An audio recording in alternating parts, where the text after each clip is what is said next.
Oh,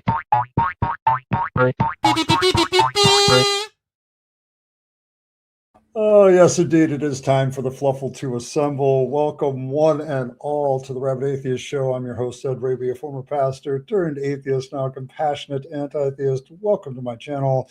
Welcome to the show. Welcome to all of you in the Rabid Nation.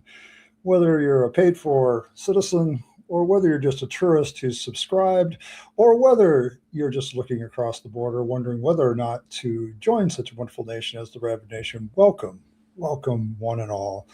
I've got a special treat for you tonight. I'm gonna bring in my good friend, IKIlledEarl, the channel artist, and we're gonna talk about how to handle detox and withdrawal without God. Neither one of us are like professionals, but I think both of us had to deal with this in one way or another many, many times. So we're gonna definitely talk about our experiences. But before we get into that, though, I do have a couple of announcements. There is a goal in chat, and it's Friday, so the Holy Bunny hat is in play. So if you want me to wear that hat and speak about Fangs, I can do that. I can do that. Also, there is, of course, a link to the Discord, and also a link in chat to our support for IKE herself. So thanks to everybody who's donated. Appreciate all of you. But without further ado, I'm going to introduce here the wonderful, lovely, smart, beautiful, intelligent lap in which our Lord naps. IKIlledEarl, one of the smartest women I know. So there she is. And you're at home. So you're like at home. I'm at home. The home of homes. Yes. Everybody. This is the childhood bedroom in which I grew up. So there you all go. There was wallpaper at one point that was, for teeny tiny tots, and since switched colors a little bit, but yeah, I am in my childhood bedroom right now. So very comfy, very relaxed. I'm so comfy. So comfy. Yes. Yeah. I was covered in puppies last night. It was great. Yeah, I had all the puppies. I had my mama's puppy. I had my puppy. I had one on under either armpit. It was great. Well, good. All right, well, let's see who's here. I think Blossom was here earlier. Mm-hmm. Triple E is here. So always glad to see Triple E. One of my favorite stories. Love to see Triple E. Yes. Yeah. This is Triple E is a success story, I think, in the Fluffle. Yes. Evan is here. Coffee is here. Let's see. Elizabeth is here tonight. That's good. Hi, Elizabeth. I love to see Elizabeth too. She's very sweet. Dragon Rider is here. Noise is here. The Elder Gods have sent their representative. So the Elder Gods. I was trying to explain to my mother. You're trying to explain Cranky to them? I'm trying to explain Cranky to my She loves it though. She loves it. Like, so, my deconversion story, right, is that to be very brief, I had a friend who was going to a Baptist preacher, right? But my mama, so my dad never went to church except on Christmas because he liked the little candle and to sing Silent Night, and like that was it, right? Yeah. So he told me when I was a very wee tot that the Volkswagen gods had come down to tell him that he did not need to go to church because he needed to work on his Volkswagens. Okay. And I fully believe that, right? Because I'm 5, right? So I was like, okay, that makes sense, right? And then when I came home and told my mom, like, okay, so evolution, I'm this big, right? Evolution says that it took millions of years to like make things, right? So like, how does Noah's Ark work? And she goes, well, or like, how does God made everything in 7 days work? And she goes, well, 7 days doesn't have to be 7 human days. And I said, okay. okay, Fair enough. well, okay, all right, yeah, fair enough. I'm this big, right? I'm this big. So, but my mother, bless her, said, like, when you're done, we're done, right? You just have to Okay. tell me. Like, and so we went until I said I was done. And when I said I was done, we never went back. Okay. And so that was my, I had a very like, it was a little traumatic just because it involved like my friends sort of fucking me over and some other things, but like in terms of my family, like none of that was traumatic to me at all. It was just like, I'm done. And they said, okay. And then that was it, And so, trying to describe cranky to my to my mother is like not really an issue. She thinks that it's hilarious. Like she finds the whole thing just really funny, and she loves the videos that I showed her the just the introduction and the intermission and stuff for you, and she thought that was hilarious. So good, yeah, good. I've had zero issues with that part of thankfully. I didn't have to go through the same trauma that like you did with deconversion, but yeah. So let's see. We got Michael. Always glad to see Michael. Michael makes a sacrifice to be on this show. and he gives me cookies. He gives me the cookies, and I love the cookies. That's good. Yeah. I think that's it. All right. Oh wait. I almost missed a very important person, and that's Tilting. So Tilting is here. We do love tilting. We do love tilting. All right. Gotta make sure I got everybody. I think I got everybody. All right. Detox. Withdraw. Yeah. So without a God. Want me to start? want me to start the story? Yeah, start the story. I know you've had some recent experiences with this, so yes. So I'll take it away. So a girly that is a fellow dental hygienist, as myself, who has been practicing for 33 years, right? This is not a junkie. To be clear, I want to be very clear about this. This is not a junkie.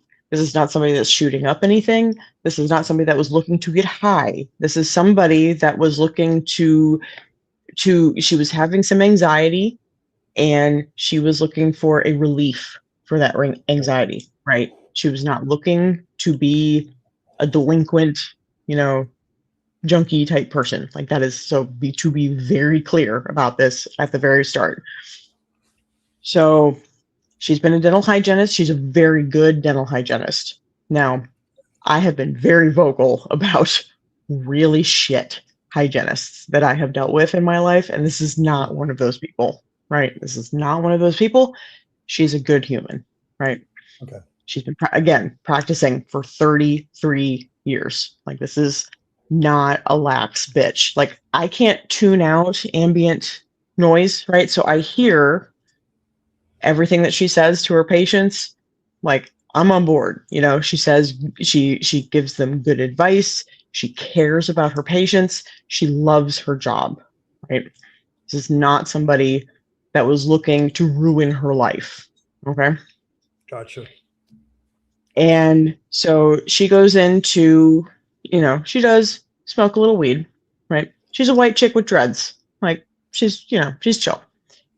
And she goes into a head shop, which for those of you not, who don't know, who don't live in the US, right? A head shop is some place that you can buy like vapes, right? So this is just tobacco, right? There's nothing funky in here. They sell, I'll call it glassware for other things, right? Which in North Carolina is still not legal, right? Even though we are tobacco country, we literally have multiple cities in this state named after tobacco companies. Make that make sense. I figured that it was going to be one of the first states that was going to legalize marijuana, right? But I am still tobacco in Bible country, right? So that has made that a little more complicated. So head shops also sell, because in the US, supplements are not regulated by the FDA. Correct. Which means that any vitamins, minerals, googly woody, your ashwagandas, your whatever, none of that shit is actually regulated by a government body. And that happened partially because of Mel Gibson. That's an interesting story. That's a very Do you interesting remember story. those ads back in the early 90s? And fuck that. That was when he was on his like tour to fuck up, like he was just like, let's just ruin our whole career. Being a dickhead. Right. He was drunk. He was like getting in fights with people. Like it was not good. But because of that propaganda campaign, right, the market for supplements and what is considered a supplement became a multi-billion-dollar industry in the US that is not regulated by any body, any government body at all. So I have had, for instance, I have some gastric issues because my gallbladder is trying to die. And so I was just trying to find some relief from that. And turmeric is a very good anti-inflammatory for stomach issues. You have to find a third-party tester for everything when you buy supplements in the US, because otherwise you cannot verify that what is actually, because you can label it as though there's turmeric in there. Right. Yep. But unless there's a third party that tests that stuff and makes sure that what is said on the label is actually in the, like, you cannot verify that that stuff's in there because the FDA does not regulate it at all. So because of that dysregulation, right, which is exactly what it is. That was a very specific word there. You get shit like this. Yep. Right. So this is a package of the stuff that my friend was taking, right? She had me take it from her. This is why I have it, which is why it's still, sealed and all that kind of stuff. Because I refuse to take the shit, right? Which, if I refuse to take it, it's fucked up. So, okay. Yep. Just to be clear, right? Those who know, no. Those who know, no, because I've done just about everything, right? I'm 40 years old. I've put anything up my nose, right? I refuse to take this shit. And the reason for that is because this right here, so it's in individual little capsules, right? This is sold as a supplement. Yep. This is a supplement, right? What this is called 7-OH. Okay. So 7-OH is it's an analog of kratom. Do you know what kratom is? Give me back the rundown. Like, I'm not up to my drugs normally. So kratom kratom's natural, right? And it's been sold in all over the country for years now. And it actually helps people get off of heroin, right? Because it is an opiate analog, right? So it's a derivative of an opioid, but it doesn't have the same. It helps in the same way that like Suboxone would help somebody that used to be on heroin, right? It's a natural derivative. It works with the same little receptors that the opiate receptors in our brains that we naturally have, right? Our bodies are made to accept this stuff because that's how we deal with pain, like as humans, right? I probably understand. Yeah. So opiates themselves are not bad necessarily. They've been used for thousands of years. The ancient Egyptians used poppy, right? Yeah. Oh Um, yeah.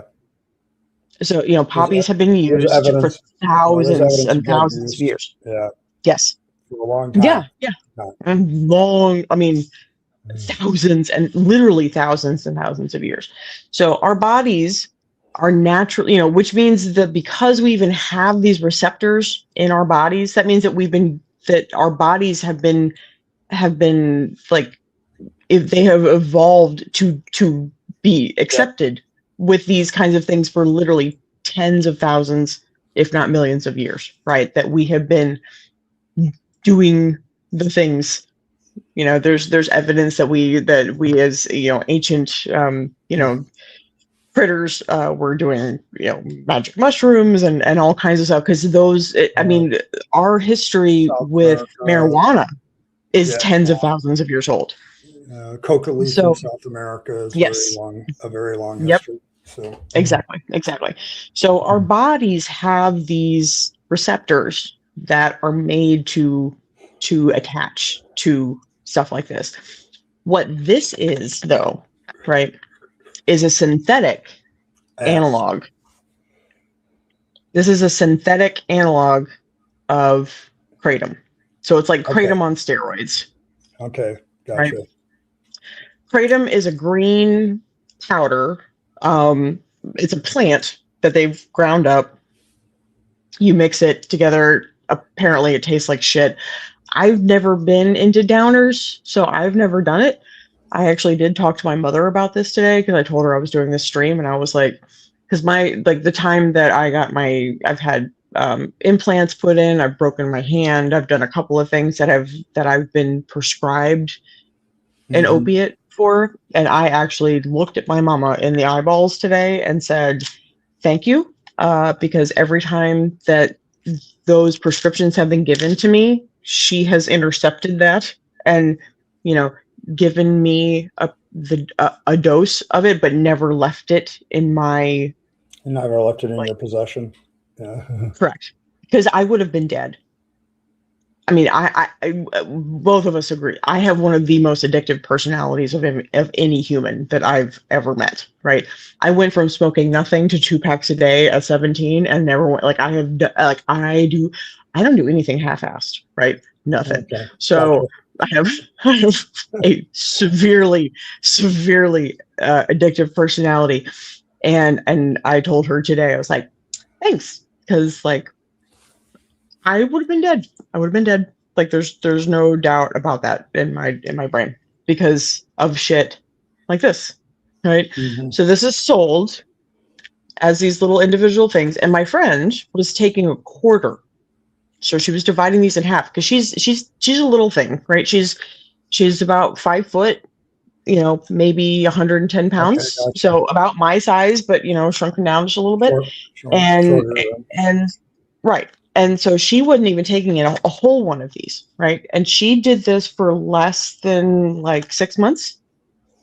And then all of a sudden, after a few, and they actually do have scoring lines on these, which Okay. means So that you can divide them. Okay. they Cool. can be, yeah, they can Find be, that way. you know, divided. Yeah.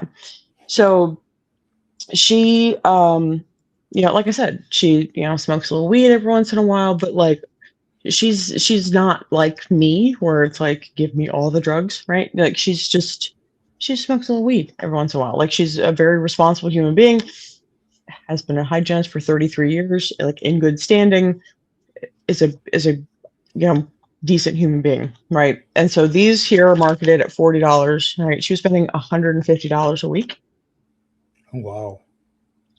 That's a lot. And yeah, it's not as much as like what I was paying when I was doing cocaine or anything, but like that's a significant, right, amount of money to be spending on what the fuck, right? Yeah. So this is marketed. You can see on the back that it is 7OH at 37.5 milligrams for a fourth of a tablet. Serving size is a fourth of a tablet, so that's why she was breaking them up.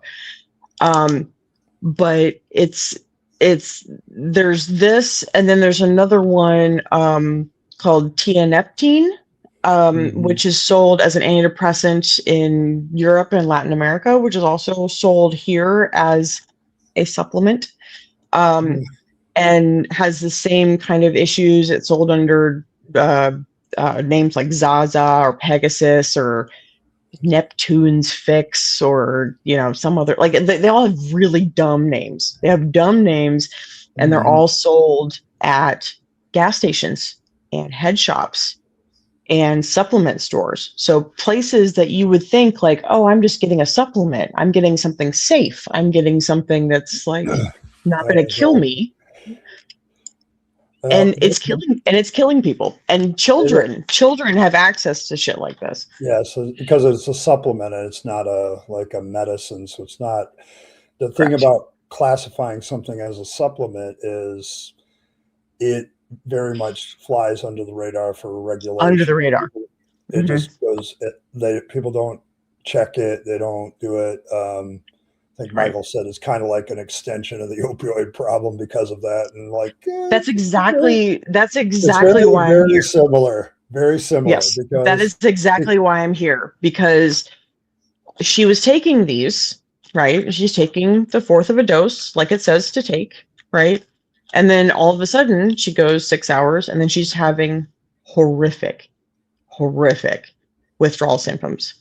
Yep. And she's having panic attacks. She's sweating like through her clothes. She's, freaking the fuck out. She can't think straight. She's having heart palpitations. At one point, she went to the hospital. That's how bad it was. And they just said, like, oh, you're just having a panic attack. Because she didn't, and now I don't understand why she didn't register that this is a medication. But for whatever reason, she did not. And so she didn't mention it when she went to the hospital. So they didn't think of it as being like the reason for her issue, right? Yeah. But, checked it, but right. Because if she'd have mentioned this, like, I think the doctors would have gone, yeah. Because this has been a problem now for like at least the last 5 years. But this is killing people. This is sold legally all over the place. Like I said, in gas stations. There are places where you can buy little shots, like a 5-hour energy drink, of shit that is essentially that is basically heroin that children are allowed to access. Yeah. And so she's having withdrawal symptoms, and she doesn't know how to deal with this shit. And so I had gone over to her apartment, and she kind of confided in me and was like, look, I've gone to my doctor. Like, I need to get off this shit. I don't know how to do it. I said, I have gone through withdrawal multiple times for various reasons over the years, and I'm a healthcare professional. I have CPR certification, and if shit goes down, we call in the cops, right? Like we call an EMS, so like, and I know when to, like, when that line has been drawn, like, but I will help you, right?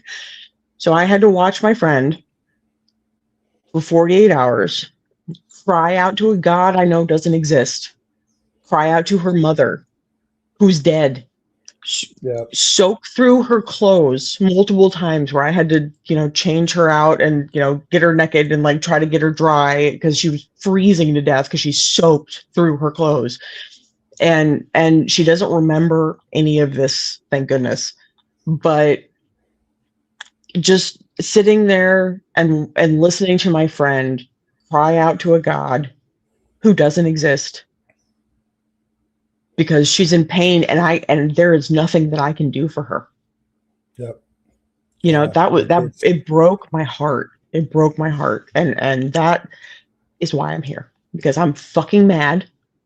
I'm real mad. I'm so angry that this shit is legal. And I had to sit and watch my friend, who is an upstanding human being go through hell because some fuckwit decided that this was okay. You know? And like she's I'll be honest, she watches Fox News. We're gonna fix it. We're gonna fix it. There's the other addiction that's a problem. We're gonna fix it. It's gonna get fixed eventually. I told her, I was like, I can't, like, no, like, absolutely not. Because I mean, everything that she believes is a fucking lie, right? Because she listens to Fox News, right? But she doesn't, and I think that that's part of the problem, is that because Yep. people that watch Fox News are actually like studied to be more ignorant, like, than people that don't watch any news at all. Yeah, pretty much. And that's fucking crazy. But you know, I told her, like, we gonna learn you. We're gonna learn you. We're gonna get it, you know, figured out. But she didn't know that this was going to ruin her life. No. Well, that's part of the problem. And the problem is right now our health service is being run by a guy who's all about that shit. Like he's to him, he's a fucking moron. He literally eats roadkill. Like, yes, I know. Like but he's all about this stuff. Right? He is all about this stuff, getting this stuff. Yeah, he wants to get people off antidepressants and onto this kind of shit. Like, he thinks that this is a safer alternative, and it ain't. Like, this is killing people. Like, people that go through this kind of withdrawal, like what I saw my friend go through was like think of the worst flu that you've ever experienced in your life. Like the worst time you've ever been sick, right? And this is worse, yeah.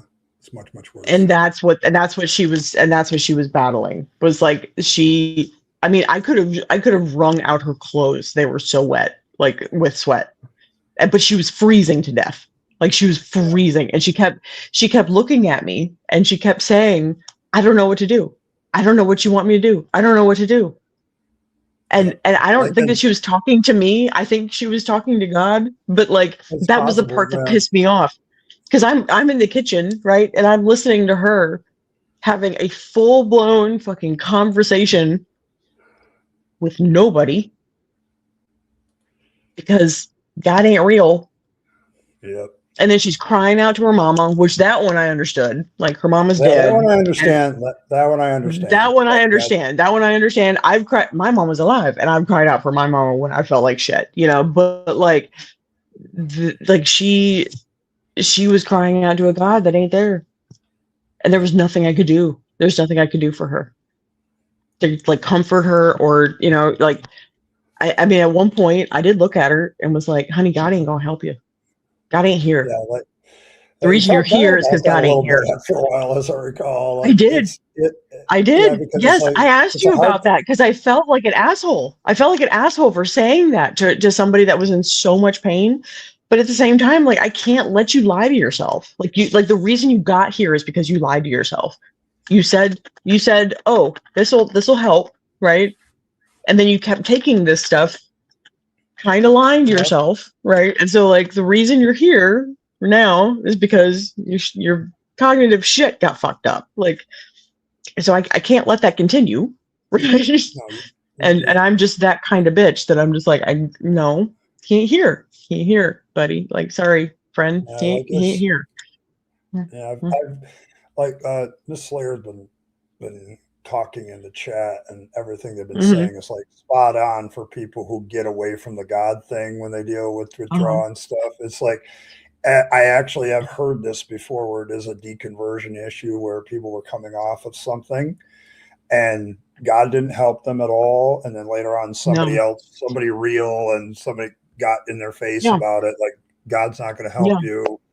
And that actually is what helped them get off of it. Like, it's like, you got to deal with this yourself. Like, if you're looking for some person on a white horse to come in and ride in and save you on this one, that ain't happening. Like, that ain't happening. Yeah.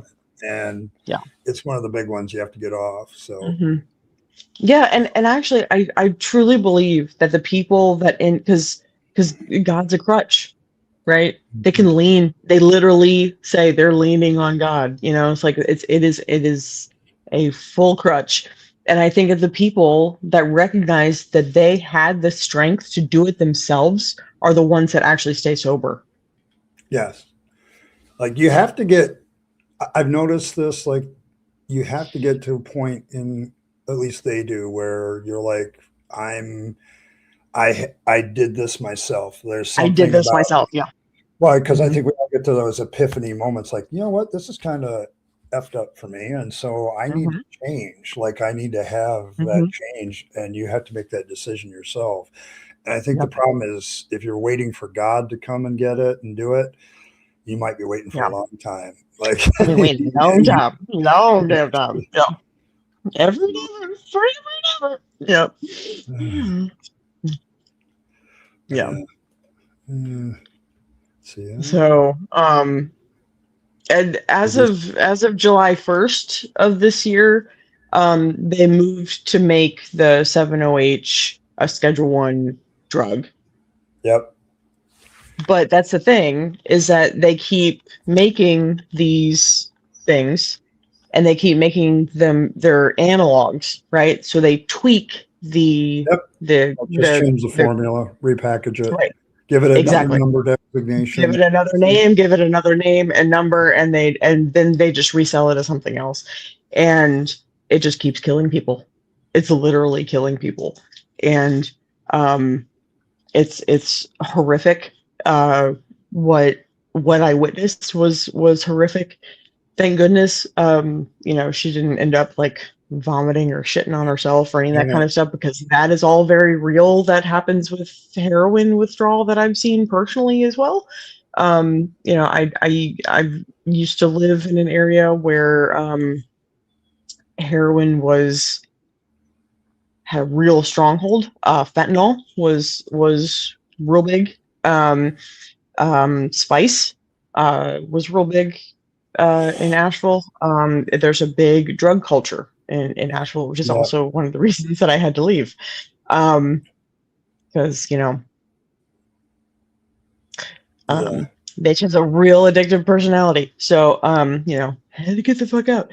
But the party's got to end at some point, right?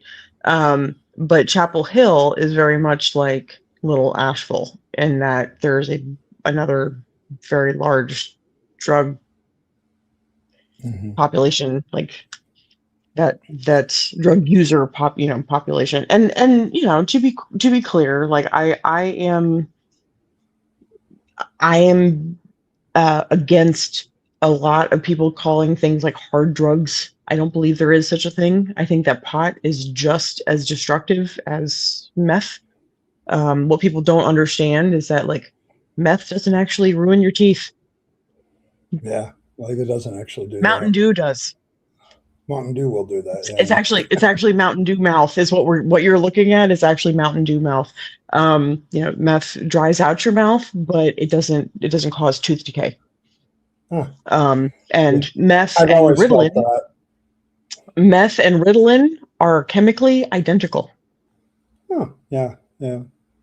Yeah, see, So, I've made that case before. Like a lot of yeah, your prescription drugs are just drugs you can buy off the street, just different. just different, right? Yeah, Yeah, morphine is just heroin, just a little well, different. It's yeah, yeah. Evan brings up a good point here, though, indirectly by worrying about these kids. You need to understand because something is classified as a supplement right. in It different ain't a states, I supplement. believe.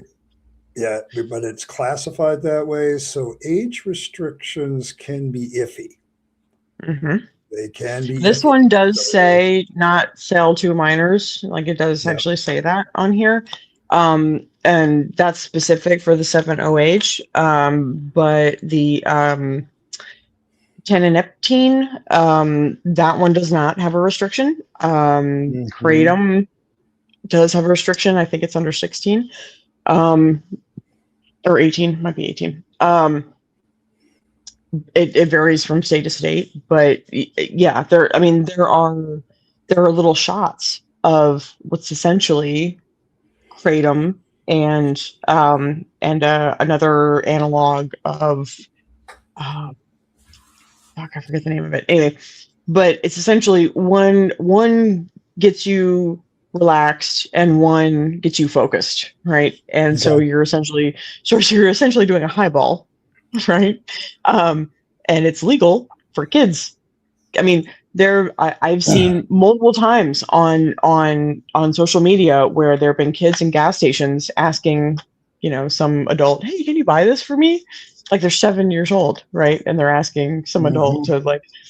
to get this little shot of what looks like a 5-hour energy drink. Yeah. It's just a little shot of stuff, and it's sold in gas stations, and that's why this stuff is called gas station heroin, because that's essentially what it is.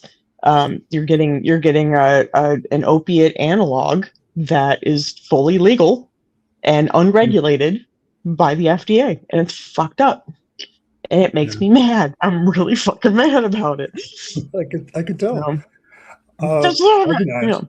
I can answer this question, Dragon Rider, because I used to be on the other side of this when I was a pastor. There was a program I referred to a lot called Teen Challenge. Well, Teen Challenge is a very religious Mhm, program. Very what religious organizations like this do? They like to weasel their way into this stuff mhm, because they'll pull out their results like we got 70% success rate or whatever. It's like, yeah, if you replace one addiction with another, probably, yeah. I mean, it's like it's not really, they don't really help, but they love to weasel in on this stuff, and they offer themselves like religious people offer, and often the judge sometimes he'll go and he doesn't have a lot of options in front of him depending on where he is, mhm, and so these religious organizations often become one of two or three options, and there really should be a lot more secular care options presented to people, but there mhm. just isn't. I feel like there's a I was, lack there. yeah, I was really, Mm. really lucky in that when I got my DWI, because I got separated from my ex-husband and I went insane, right? Like legit insane. And was drinking a whole lot because my life went to shit, right? So, it's just what happened. But I managed to get the place that I did my community service was through a church organization, but they had a really nice like kind of like a Salvation Army kind of sort of situation, but just a very like localized and singular little entity kind of thing. And so I did my community service there. And then when I did because I had to go to counseling and do a group therapy thing, and I had to do piss tests all the time and like stay sober and all that kind of stuff. That was 100% secular. I really lucked out, like real hard. I don't know how it happened that I managed to like really get lucky in that situation. But I actually really loved and very much enjoyed that program. I took it very seriously. I fucked up once because the no snow has had a hold on me for a very long time. So had a little fuck up. But and so then they added a couple extra classes. They added a couple extra classes to the end of it. But that's legit. But they let me use when I had health insurance. They let me use my health insurance through that. It was 100% secular. I never had to listen to some god bullshit, through any of it, and um, it was very wholesome. It was a big group. I mean, it was a big group of people, and all of it was secular, and it was very, very helpful. And I'm glad that I went through it. Yeah, but like I know that for a lot of options in the United States, the religious people put these forward because it's Hmm. all right. I'll speak to the religious side of it. When I was back in it, the logic is you're reaching out to somebody who's vulnerable at the bottom, and we'll use Jesus to lift them back up and put them back Yeah. like that. And Hmm. it's it's really picking on somebody vulnerable to kind of get a proselytation kind of Oh effort. yeah, And Teen absolutely. Challenge, I got an inside look at the program because I would invite them to my church when I was in the Assembly of God several times. And Hmm. they always had their testimony times and all this stuff, and they would do the statistic. Like 80% of our people are still off a year after the program, and et cetera, et cetera. And it's like, okay, but The year later, after is nothing. It's the year yeah, it's after not that, and the year after that, and the year after second that. and third, second and third year. Yeah, it's like, and I As think I think Wolf they, said yesterday, once an addict, always an addict. I've always said this: once a smoker, always a smoker. Because the very first time that some things go to shit, the first thing you want is a fucking cigarette, right?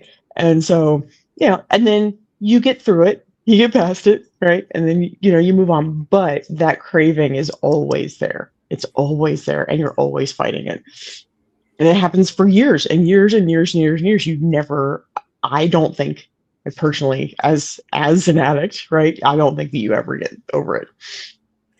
and I think that's one thing that you have to face because, like with God, okay, I used to preach like you can get healed of this, you can get healed of your addiction, and it goes away for good. And I think that's a very false narrative to sell somebody because as soon as they It's have another cruel. downer moment, yeah, as soon as they have another downer moment, like I thought I got healed of this. No, no, Oh, it's the same temptation whenever you're feeling crap. Like we all have mhm, those moments where we get into the low mhm. spots and we want Yeah, relief. We want something to right, get fixed. We want to feel better, right. and it's an easy thing to do. And when religious people talk about God trying to get this out of your system and they believe in divine healing, like I've this week has all been about the weird stuff like the snake handlers and these people that are off the chain, and that's Thanks, for a thanks, reason. thanks to me and my weird algorithm because I've been sending you all Well, this weird shit all I'm week. not going to do the rest of that because they're just talking about the Hatfields and McCoys and all the rest of that stuff, and Yeah, watch yourself. went a little off But kilter there. I feel bad for that guy because he was an addict at one point, Hmm. and Yeah. then now he's addicted to something else. He's addicted to that adrenaline rush of picking up that snake and Hmm. showing how in power with God he is and all this other stuff. Hmm. It's the same thing, just a different means of doing it. And so it's like Yeah. it's become I've become much more aware of what religious people do with this since I deconverted. It's like it's a way to get their hooks in them, and then when they fall off the wagon, oh no, come back to Jesus, come back to the Hmm. altar, make it all right. We'll pray again, and God will heal you. And it's like Yeah. that's not an effective way to deal with this. This is not Right. going to lead you to long term success. Like it's just Hmm. not. So Yeah. you're fine. You're fine. Slayer, you've had great points. Like you've had great points. We all have a problem with the voice texting bullshit, and we completely understand her out here. There ain't nobody perfect here. Look at the two people on the screen. Like it's like we're not we're not coming at you as somebody who's got it all figured out. I sure as hell don't. So, but yes, Although but it's I look better with a tan. I'm not gonna you lie. do. Yeah, you've been outside today. I know This, my or vampire ass actually went out. Like it actually, I nearly had a panic attack though because I looked outside and it was like 90 degrees and I was like, "Am I gonna melt? am I am I gonna die? yes, Earl's trying to become a daywalker. She just Right, she, just a little bit. My daddy did put up two, great big umbrellas for us pale folk. Because I looked down there and was like, I don't think so. My doggy was very happy to lay in the sun though. It was very cute. He yeah, actually got to yeah. go for a swim. Oh my goodness. He's so funny. He like the second his paws even like think like are like this above the water, he starts with the he starts with the little paddle. so An cute. adventure for the dog. Your dog will figure that out. He's actually a good swimmer. He's got webbed toes. He's such a weird little critter. I swear. When he dies, he's going to become an articulated skeleton because he's a weird little critter. Dragon Rider, I can answer this question fully. There's actually a South Park episode about this. They are absolutely culty. Yes, absolutely culty. They're very 100%. Culty. The yeah. higher power thing is definitely trying to rely on God, and they claim that it's like, you know, oh, you just have to believe in something bigger than yourself and blah blah blah. It's like, well, what is that? What does that mean? Right? What does that mean? And so it's very much implied that, you know, that there is a God, that God is going to like help you somehow. And I'm like, no. Yeah, the more I looked at them, the more I was like, you know, this is kind of a cult. Like it's really religion light. And the people that get, the people that get really into it, like they become sponsors and all that kind of stuff. Like it really is real problematic. It's really problematic. And again, I truly believe that people that recognize that God ain't gonna help you, that you're doing it yourself, right? Yep. That's your strength that you're tapping into. Because let me tell you, watching my friend go through that shit, like I looked at her at one point and I was like, God ain't here. He ain't here. He ain't helping you. This is you. You're doing this, and you're actually doing pretty good, right? Yeah. And I was, trying to be encouraging and whatever, but I was like, this is you. This is on you. You got yourself into this. You're getting yourself out of it, right? You're getting yourself out. Yes. Yeah.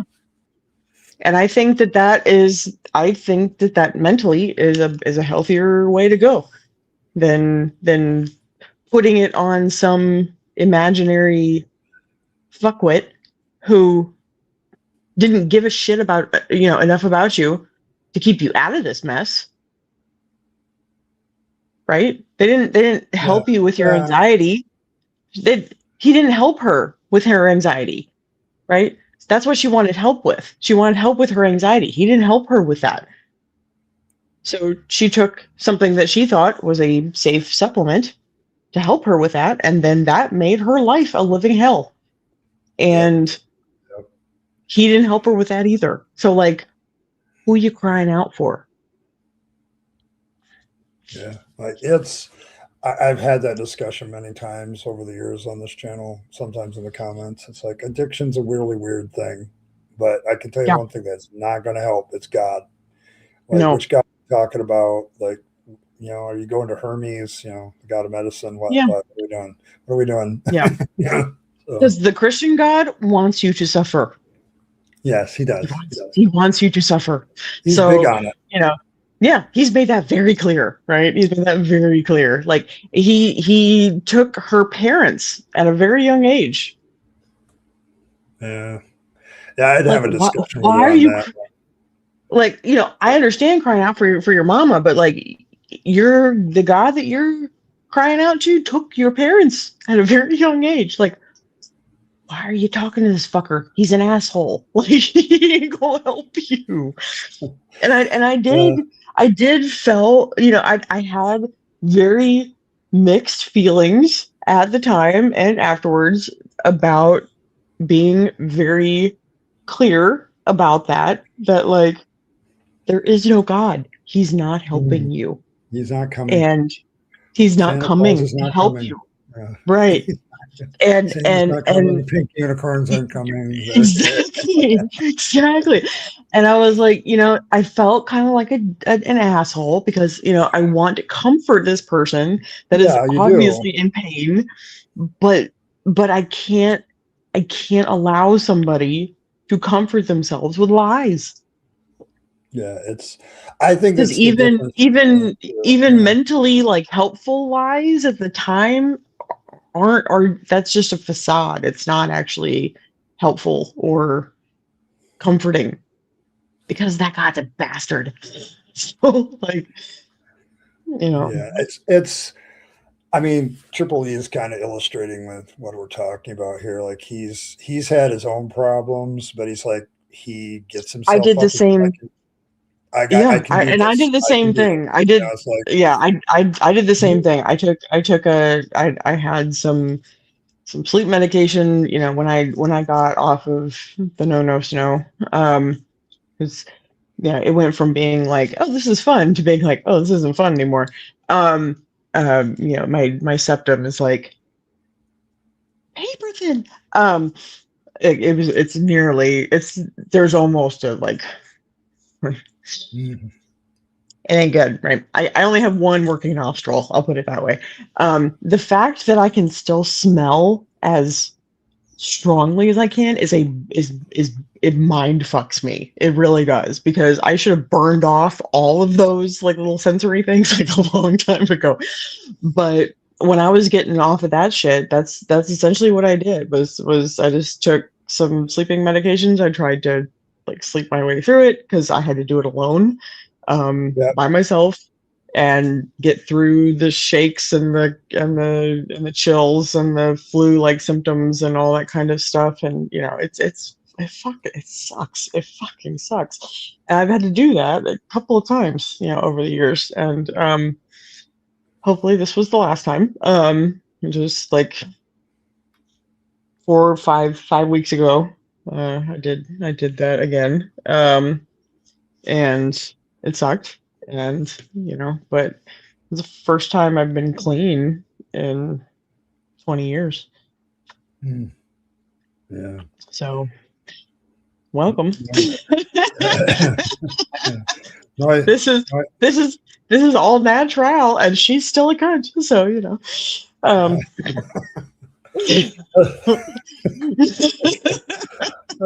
Noise had a question though. She had something to ask you. Like, what's your take on recovering versus recovered addict?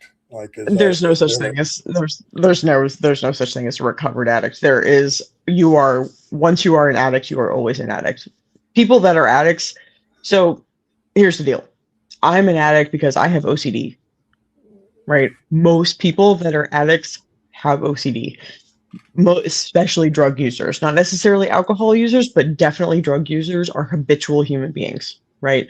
We like the habits, we like the rituals, we like the accoutrement. I love all of the little paraphernalia, right? I had my own little setup, and I had my own little things, and it was like there was a ritual to doing those things that was very that made my brain really happy, right? It wasn't necessarily the drugs, like, and I've said this when I got off cigarettes, like it wasn't, the cigarettes themselves was easy to just stop buying, right? But it was, I always used a Zippo lighter, which means that you have to fill the Zippo. You gotta baby your Zippo. You gotta take care of it and do, because there's habits, there's rituals to using drugs that are they stimulate your brain, they make your brain happy, and getting rid of that is very, very hard. And so you can become a drug user that no longer uses, but you are always an addict. That's my opinion. Okay. Yeah. Yeah, she says she's also going to remember the no sell line. So there you go. Well, I had to find a TOS alternative to, and so and plus when you do a lot of drugs, you know, you get real paranoid about being you know, somebody reading your shit or whatever. So you start using other little terms for things. So no snow became one of those that I started using, Jesus, a decade ago. So that was from a friend of mine. You want to let Elizabeth straight here? Ma'am.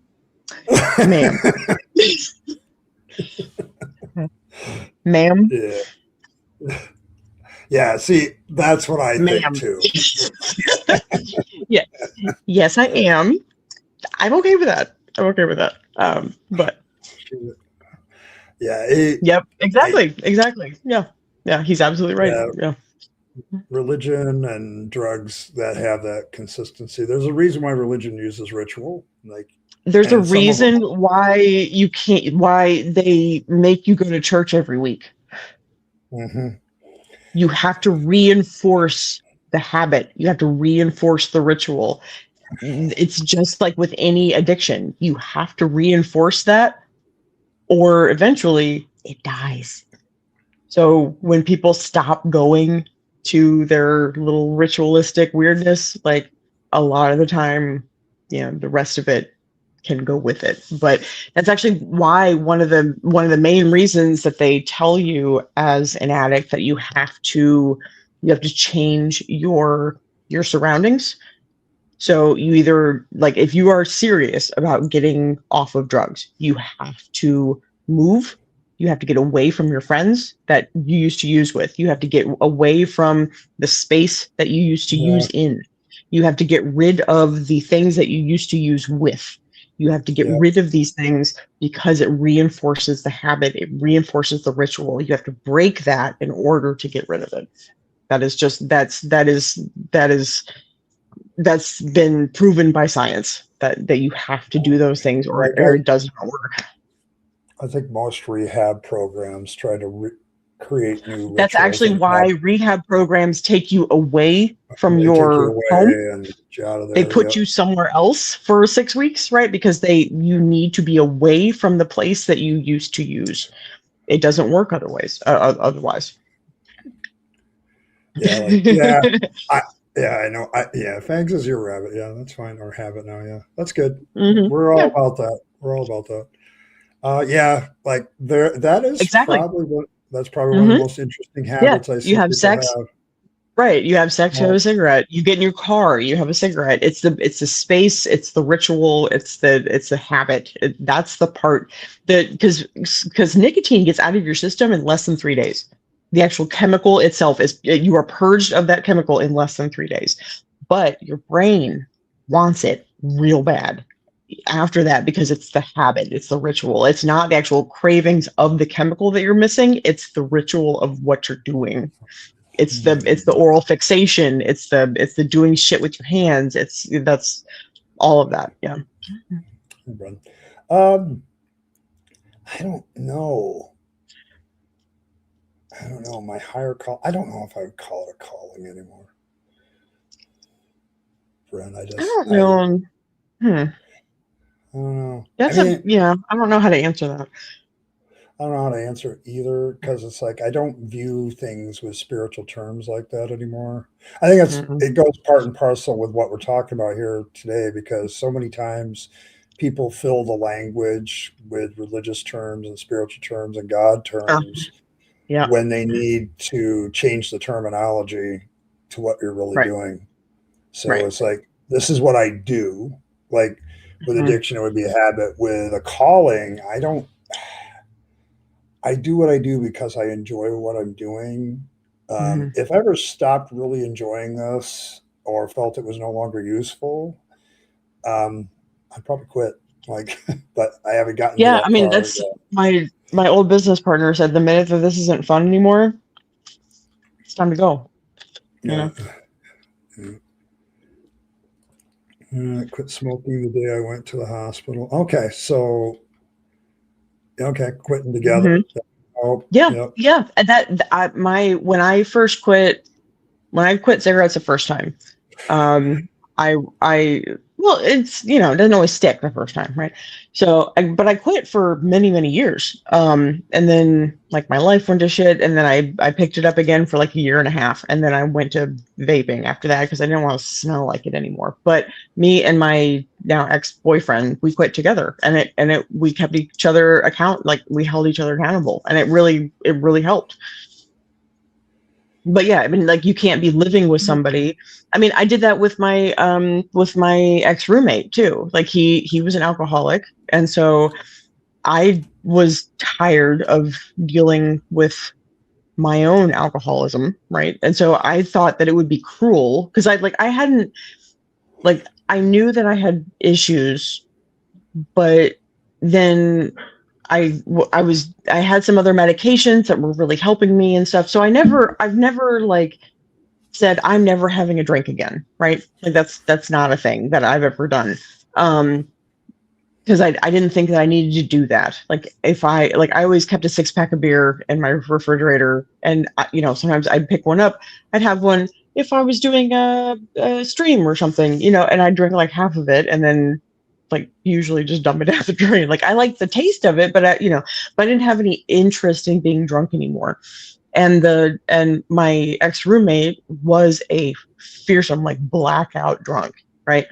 So it seemed cruel for me to keep any alcohol in the apartment because he had a significant problem with it, whereas I had a problem with it because I was dealing with other mental health shit. Like I could it wasn't the alcohol that I was never addicted to alcohol. I was just like I had panic attacks that I was trying to self-medicate. And once I actually dealt with that stuff and dealt with my divorce and all that kind of stuff, and I dealt with that stuff like cognitively, then I didn't need it anymore. And so I could just have it as something with dinner, or or just a drink. But I never got drunk until like fairly recently.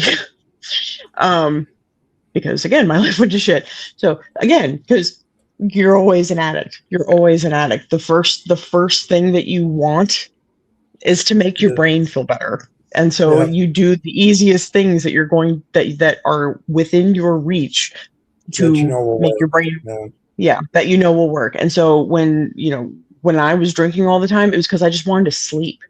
It wasn't even that I was like a big party girl or anything like that. I mean, I did plenty of that too, but mostly it was just that I just wanted to go to bed. Like I had an anxiety about sleeping because I'm a ruminator.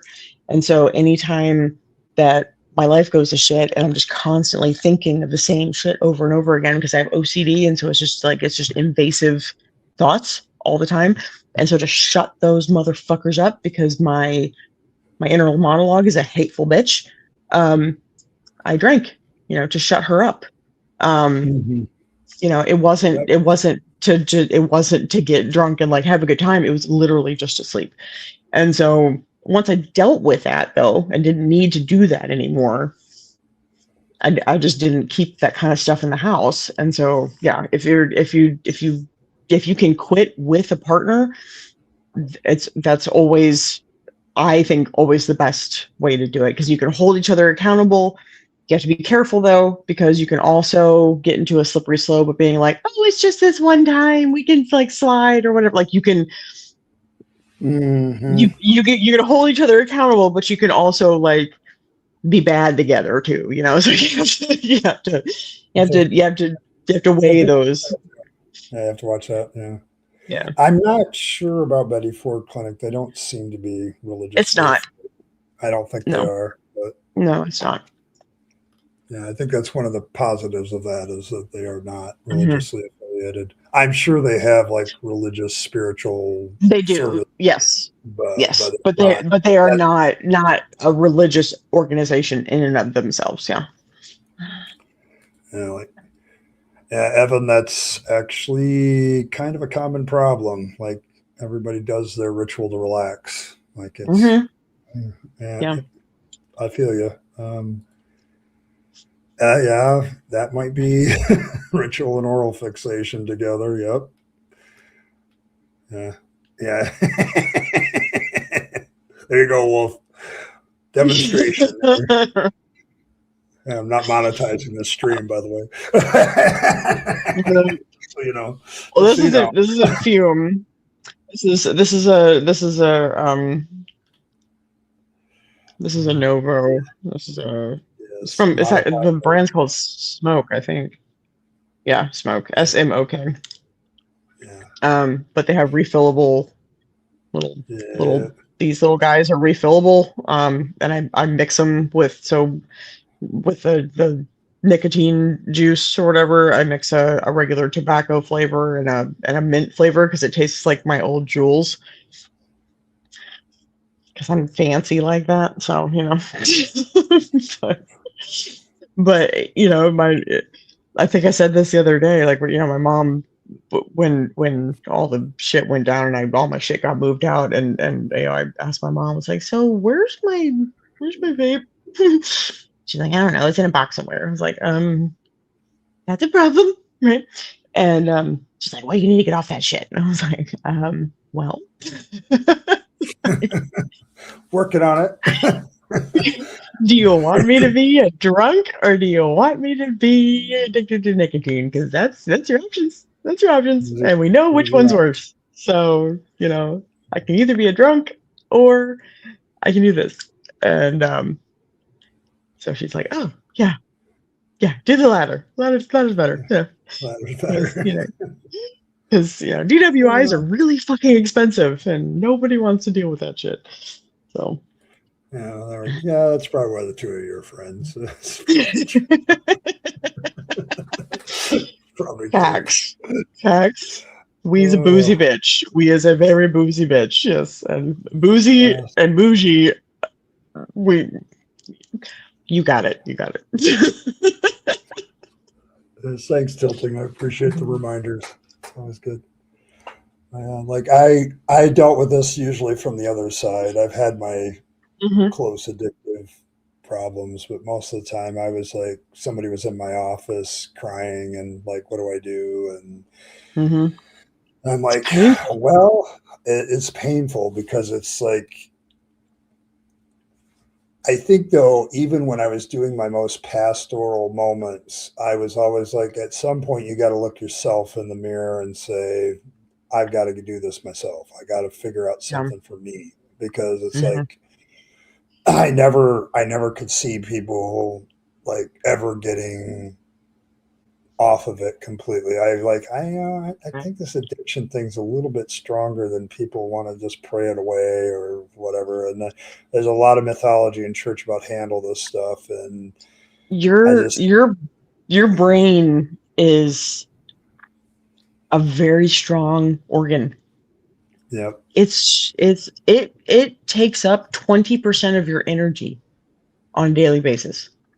20% of your calories go to just your brain function. Yep. That's it. Like, that's all it does, is just make your brain work. 20% of all of your calories, all of your energy. That's an incredibly powerful organ to have to contend with.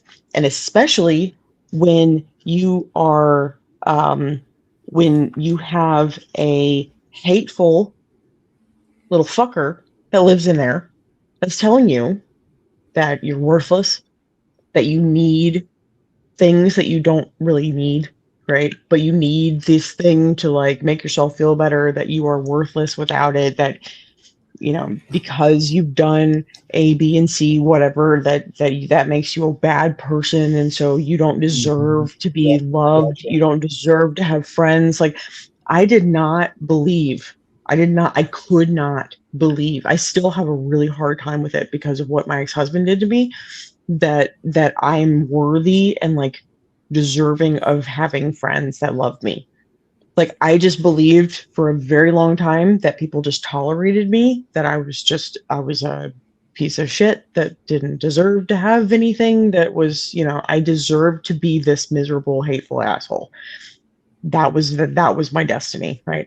I know that's not true, but my brain wouldn't let me believe anything else, because it's a really strong, really fucked up little organ that has its own little. There's my little gatekeeper in there. It's a bitch. They're hateful, and sometimes they just go to sleep and then just let me like say the dumbest shit. But then like sometimes they're awake and are telling me like that I'm just my inner monologue is not kind. No, it's not kind to me. Either. I've had to learn to tell that.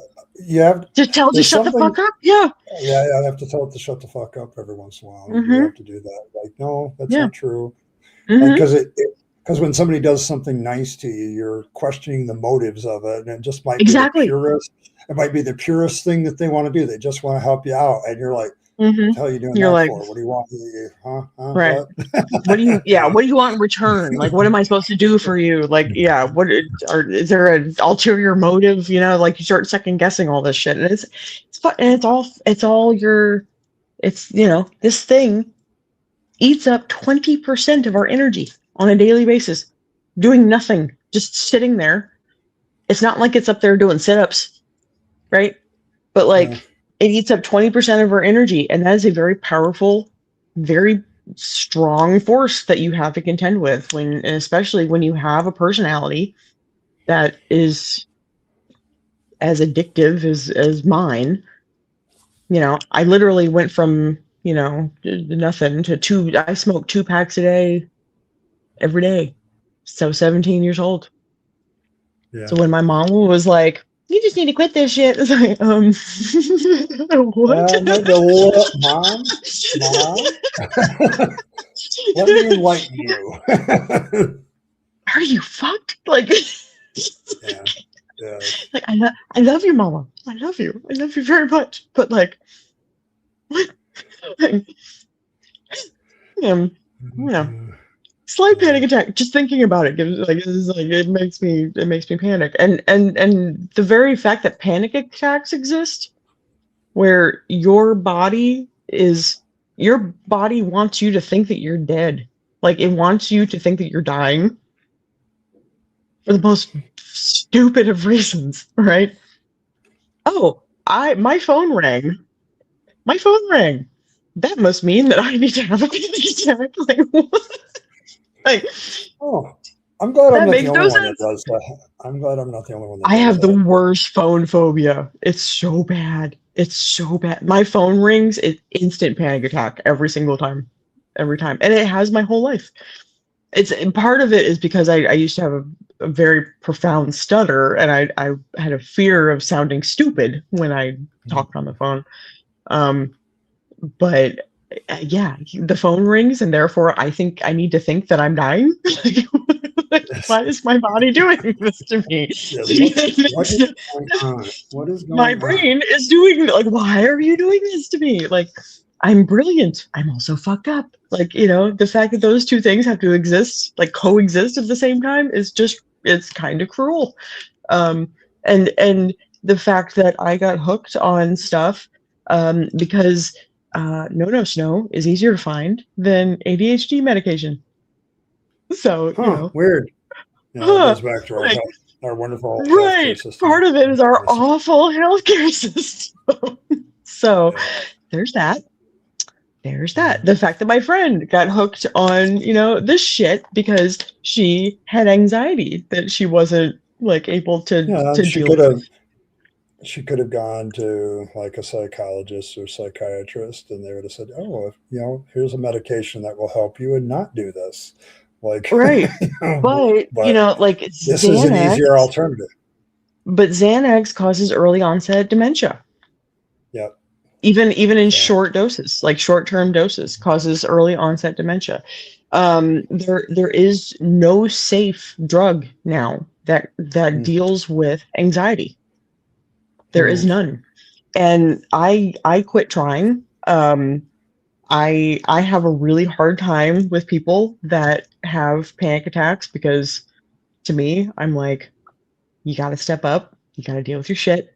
It sucks. It's uncomfy, but you got to deal with it, But then again, I've had like my very first memories are panic attacks, like as a very small child. So like I've dealt with this my whole life. So I need to remind myself that not everybody is as fucked up as I am and doesn't have to deal with that their entire lives, and that, this might be a little scary when you're an adult. But no, Lexapro is not the same as Xanax, so.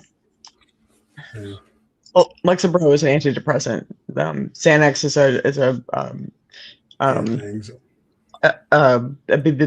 because with a B, is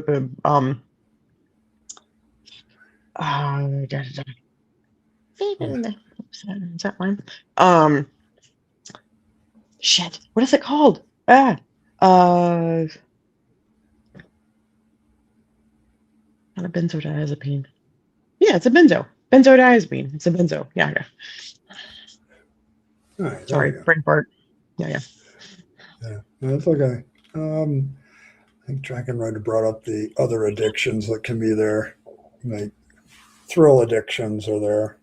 Like that's, I don't know what it is with the gambling one. I used to have that cross my office every once in a while where people had gotten rid of all their money. I And that's, thankfully I have a lot of vices. so Pissing that's not away one of them. money is not one of them. No, I actually have a very real anxiety about gambling. I hate doing it. I hate doing it. I I I I've been like I looked into the shit with the what are those two websites that are real popular right now with the betting of, you know, like life or, you know, whatever those Yeah. fucking idiotic websites are. But I can't do it. I can't do it Yeah. because like I work really hard. I work really hard for my money. I also hate working. So Correct. the fact that I hate it so much means that I respect my money very, very, very much. And the thought of pissing it away, because I also don't have the best luck. So um, it, you know, just seems sort of silly. I've never been one to buy lottery tickets or there was one time I went on a cruise by myself and met this really old couple. When you're a single girly on a cruise ship, old people like to try to adopt you like you're a lost puppy. Yeah. And they gave me money to gamble with, and I actually won a little bit of money, and they let me keep it, which was really nice. Um, but yeah, it's Yes. not something that I Yeah. that I can There's a do. bunch of sites based on world events and what you think Yes, is going to yeah, happen yeah. in the future. Like you can Hmm. bet on these things, like election Like results, or you can Kalshi, what? I think Kalshi's one of them. Um, Yeah. Kalshi's one of the Yeah. But big ones, and then there's another one. But no, Palantir's the yeah, there's something they else. bomb people, but I think they're owned by the same. Yeah, like They're there's all a. owned by the same shit people. Well, So, yeah. Is this going to happen to this person before the end of the year? Like, right, right, or right. yeah, Yeah. there's like a running. There's a running section like old rockers when they're going to kick off and things like that. Hmm. So it's like Yeah, I that. mean they So do weird stuff like, you know, is, is it gonna rain, you know, Thursday or whatever? And it's like, what? Like the weather channel exists. Like what what? It's just it's bizarre to me. It's very bizarre. Um, but it's also a scam. yes, yes. It's all a scam. So Peter Thiel, yeah, he's the one that owns Palantir. Um, Yeah, 'Cause all of their weirdness with the Lord of the Rings and all that kind of shit. But um, no, it's I hate it when Kalshi, people and do that. I really I hate it when hate it people do too. that. I Oh, really hate it too. But it's Kalshi and there's another big one, but they're both about to actually Don Jr. is on the board for both of them because okay, that ain't that's right. weird. That's not No, weird or anything. it's not weird at all. It's perfectly normal. Perfectly normal. Totally normal. Normal. What? What? Fucking bizarre. Yeah, so Oh, you do have somebody that's on your evil list? Okay. Like Peter Michael's pretty Thiel, cautious. I 100% agree. Peter Thiel is fucking evil. That man has no life behind his eyeballs. Like none. Yeah. He's a creepy motherfucker. Yeah, like it's weird to me. I also hate it when they take beloved franchises of mine and do shit with them. Like it's like Hmm. now you put an evil oil feeling on some of Right. my favorite stuff. Like don't do Yeah. that. Don't do that. Well, you know, it It's was bad. the Palantir was the Oh yeah, globe yeah. that yeah, He that he looked. was using to look through the future or whatever and control all the Yeah, orcs and all the shit and yeah. trying to figure out what's going on. So it's like, yeah, it was kind of Hmm. weird that you would use that. So Hmm. Yeah, they've got a weird obsession with the Lord of the Rings, but only the dark aspects of it, which I Oh find yeah, like really they don't. psychologically fascinating. Yeah, so it's like the dark side, It's like, I mean, I'm all about it, I can get into that, but I mean, I can, I am everybody's favorite night terror. Like, let's be real, but like, it's still that's a the little. Goblin Queen, all the I Goblin am Queen, the Goblin Queen, but that's just kind of like, because my favorite line from the movie is, that there is some good in this world and it's worth fighting for.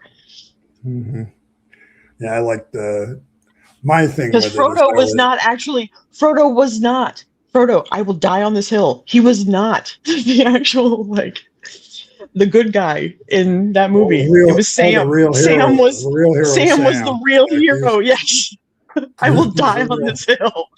I will fucking die on this hill. Yeah, 100%. Frodo didn't. Frodo says it like Frodo wouldn't have Mm-hmm. gotten very far without Sam. Like, Yeah. and he says it himself, and he's right. But Yeah. yeah, but when And people Sam get and Sam tells him that there is good in this world, Mr. Frodo, and it is worth fighting for. And it's making me cry just thinking about it. yeah, but there's But also other lines. Like I've always loved the thought that Tolkien has. Like it's not the big things in this world that stop the evil. It's the little day to day it's the little being things, yeah. good. It's It's the little the thing. little I people love and the that little, thought. yeah. I love that. I love They're that thought. little, yeah. They're the little decisions that all get made day to day, is what make this world better. Yeah, It's we're not the not we're big not alone on people, the same thing. Yeah, right? Yeah. we're not Yeah. alone on that one. Yeah. Yeah, like they do have that logic, but I don't know. I think I love Lord of the Rings because I think he was like looking to the industrialized future because all the Mhm. bad guys are like industrialized, like they have this Uh-huh. industrial feel to them. Yeah. And he was like, "Yeah, that's going to be evil someday." And boy, Yeah, was I he mean, right. even when you see the what are the big orcs called? The Uruk-hai, yeah, The they're like Uruk-hai, yeah. genetically, they're When you genetically see them and engineered, basically. they're coming out of the mud, they're being branded, but it's so, it's like a Mechanical. factory. It's like a fact. It looks very mechanical, like a factory. There's fires and smelting and all the kinds of shit going on all around them and stuff. It definitely feels very like the Industrial Revolution. I can definitely, I mean, because that's when it was being written, right? And Yeah, so that to me he did it feels interviews very about much like that. that. I think he did interviews Hmm. about that, and that was his chief concern. Like he was like, "We're losing a lot to this. Like there's good Hmm. things that are being destroyed by this, and I don't like it." And Yeah. so he put that in his books a lot. So Hmm. I kind of like that one. Yeah. But yeah, Frodo suffers, and Sam's the innocent goodness that keeps him going because they know they got a Hmm. job to do. Yeah. Frodo, I Oh, mean, Sam. it's a Triple E. We go like this Oh all the no, time. yeah. This conversation was going to be heavy from the beginning. I mean, No, I yeah, was. because the beginning of this has been how do you deal with this without like, and I know it's fiction, but Sam and Frodo's relationship is a good Well, analogy because in a lot of ways. he had to hold that. He had to hold that He around has his to neck. carry It this. literally scarred him. Yeah, it scarred You him to hold that and carry that he had friends ring to the help him. whole way He had there. friends. Yeah, he had to have a friend to help him. That's how you Yeah. get through So, addiction, is with other yeah. humans. God ain't going to help you, So. Yeah. Oh, yeah, we're all nerds here, pretty much. Duh. As if you can, Like, look I behind literally me. have, this is from World of Warcraft, right? This is from Hellboy, right? This is from World of War. Like, I am. fully nerded. I'm fully One of the nerded. first conversations that Earl ever had with me is like, "You look like a night elf from World of Warcraft." Like, it's literally like the second or third conversation we ever had.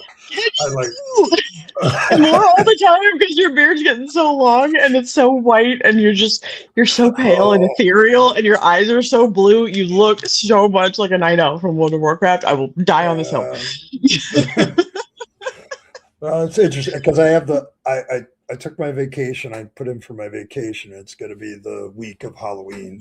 And so I'm going to have that whole week off. So every stream, I'm going to be something different. And one of them may be the night elf. So I'm gonna find you a pair of ears. I won't make you wear the wig. You don't have to wear the wig, but I will make you wear some ears.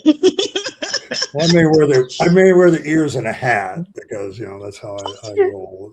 So that's cool. That's cool. Because I know you can't handle the fuzz on your neck. I can't either, for that matter. So I get it, but it tickles. It tickles. It's itchy. I don't. Yeah. That's why I shaved all my shit. I can't take it. It drives me crazy. Yeah. Yeah. Well, yeah. See, but it's literally like noise. I knew Earl like maybe 3 weeks. She had popped into the streams, and we started talking about art and things like that, and what she wanted to do. And one of the first things, and autism. A lot of it was autism at first. Yeah. Yeah, because we did a stream together about autism on Kentucky Joe's channel. Yeah, and so we started talking about that, and then she's like, you really look like a night elf from World of Warcraft. I'm like, what? Like, I've never played that particular game. I have a shit ton of games I've played, but that one I haven't. Right. And so she sends me a picture. I'm like, oh. I sent you the picture. It's like, hey. Okay, yeah. I'm like, oh shit, that's kind of legit. So it's like, okay, fair enough. But that's been your avatar. Like that's how I draw you all the time now. As and plus it's so distinguished, especially with the hat. I love it. Oh my goodness. Yes, that's why I'm drawn as an elf. Yes, like she does that to me all the time. Like it's fairly normal. Like she puts me in everything as the night elf. Usually with a top hat and coat though. Like that's a little bit different. But well, because you like the reason I did you in the suit is because you like that sort of, it's a 40s style suit. Because you like that look, that sort of like I do. Like noir, film noir kind of look. And so and then noir. So and then because you are the wearer of funny hats, and so I had to give you a hat, and what better hat than a top hat, from which and a rabbit pops up, right? So that's just how my brain works. So.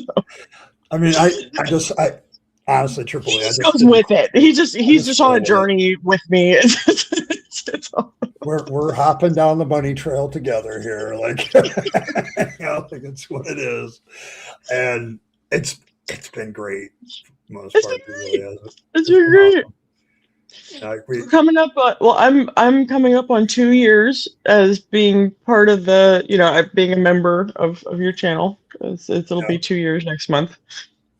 Yeah, so it's been. I just passed 3 with JL, and then we've been talking about before, probably 6 months before that. So like ever since Joe's show, like that show, the show we did on Joe's channel. But yeah, like so it's been a bit, and we've looked out for each other and kind of picked each other up every once in a while. Giving each other a little bit of a waggy finger every once in a while. Mostly me. Sometimes you, mostly me. But it's good. It's good. Like we hold each other accountable without ever being like mean to each other. Like. Yeah, well, I think it's easy to do that when you have somebody's best interest at heart. Like you're not saying it because you want to pat yourself on the back. No, absolutely not. Yeah, it's because you're the big brother I always wanted, and so I want to see people that I love do good things and be good, do all the things and be their best people. So, I'm just not great about like how I say that. So Well, we're working on it. We're working on it.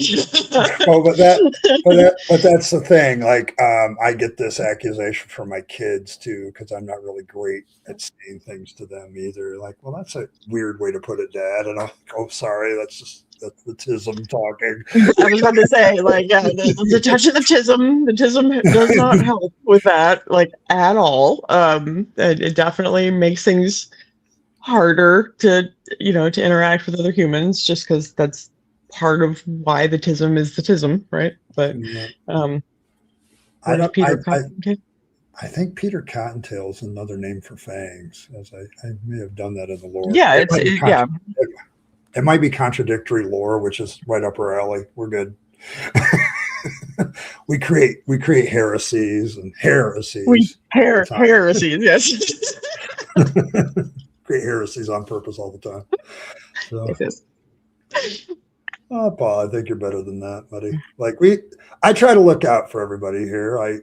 People ask me if my concern for people is genuine. I think Earl knows me well enough to know that that's true. Like that's one of the main reasons why we're friends, is because you are a very, very good human being. I'm not, but I surround myself with people who are really good, decent human beings, because I'm hoping just by like osmosis. Right. A little bit. Because I'm an asshole. And so, I know that about myself. I've always been like this. Yeah. Oh, yeah. Like, yeah, you guys were talking about how Tolkien took a lot of his stuff from World War I. Yeah. Like, yeah, that's one of the scenes that I think he actually commented on, that's literally a memory etched in his brain of the trenches. Yep. Like seeing all the dead faces just laying there. And he had to write that in there. So, curry soup, extra carrots, onions, and limes. Yeah, well, man, dude, you gotta understand. I am so happy you're streaming a little bit yourself these days. I'm actually very happy about that. I love it when people branch out and try stuff, and it's like good stuff. Good stuff. We need more people anyway. So, agreed. Would you mind maybe playing the intermission? Let's play the intermission. I need a drink. Yeah. I'm thirsty. Yeah, in the sun. I'm parched. I need an intermission myself. So you head out, and I'll get the intermission up. I'll be right back. Up there, and we will be right back.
All right, Hey. we are back. There we go. There we go. Both hosts refreshed, ready to roll. One of the better intermissions in the business, I think. Top 5 at least. I must concur. Baby. Yeah, good stuff. Good Here we stuff. go. Want to say hi? Want to say hi? All right. Oh, the pictures of Ed Little- make more little- sense now that we've had the discussion about the video. Yeah, like you know, we all have our personas in the wonderful Fangs universe, and that's mine. Mhm. So, like, I am. Mine shifts quite a bit because I changed that shit around like if I wore underwear, not like I would change my underwear, but yeah, I did the what do you call it? Like the Babs, not Babs. What is her name? Oh, Jessica Rabbit. I did the Jessica Rabbit. Jessica Rabbit, yeah, you've done that. C3PO. And I did the C3PO Earl. Yeah, that was that one's probably my favorite. I think of all the ones that I've done. Pretty good. That's pretty good. 'Cause you can find that with Princess Leia a little bit. And there's kind of a mix of all that. Because I needed the girliness, but then I needed the autism of C3PO. So when I think about it, it's not a bad mix, really. It's not a bad mix. Not a bad mix. Yeah, you got the boobies and the cognitive weirdness, and it fits. I even did like a little upside down, like on her belly, like because there's little like sort of symbols and stuff all over. I did like a little upside down cross, like on her belly, like sort of because you know me, I like to sneak in weird little symbolisms and stuff into my artwork. But yeah, and then you have subversive, like the Goblin Queen comes out every once in a while. I did do the Goblin Queen. I did the witchy, the witchy woo Earl. Yeah, the witchy woo Earl, and then you did the mermaid one. I think. Yep, I did the mermaid. Yep. So the merle maid. Yeah. Because I gotta punny it up, Well, that's the influence of Evan. Like Evan does that a lot. Yeah. Movies and weirdness, yes. And somehow movies aren't part of the weirdness. Somehow those are two separate things. I mean, because the movies are actually like the more normal part of me, so but yeah, I mean, true, like, movies are weirdness. That's funny. Yes. Oh yes, yes. Yeah, she was. Yeah, she was a snarky bitch. I loved her to death. Yeah, she was one of my favorite starlets. Like, and we did. Well, and she was in the one that I did with the Blues Bunny. Yep, Blues Bunny. Yep. I had Carrie Fisher in there with a big gun. No. Yep. Yeah. So that was fun. That one. Mm-hmm. Yeah, that was a fun one to do. But yeah, like we've ridden this quite a ways. So yeah, she was hilarious. Something will click and I'll just be like, okay, bye. Yeah. I'll see you in like 72 hours, and then there's like a whole new part of the lore, Well, but some of it's been really great. Like I've just enjoyed the spontaneousness sometimes of what you do. Like you just get an idea and you just disappear. Roll with it. Earl's gone. I don't. She's gone. She's just gone. There she goes. There she goes. I don't know what's coming out. I usually put it in the chat like, okay, well, autism, and there she goes.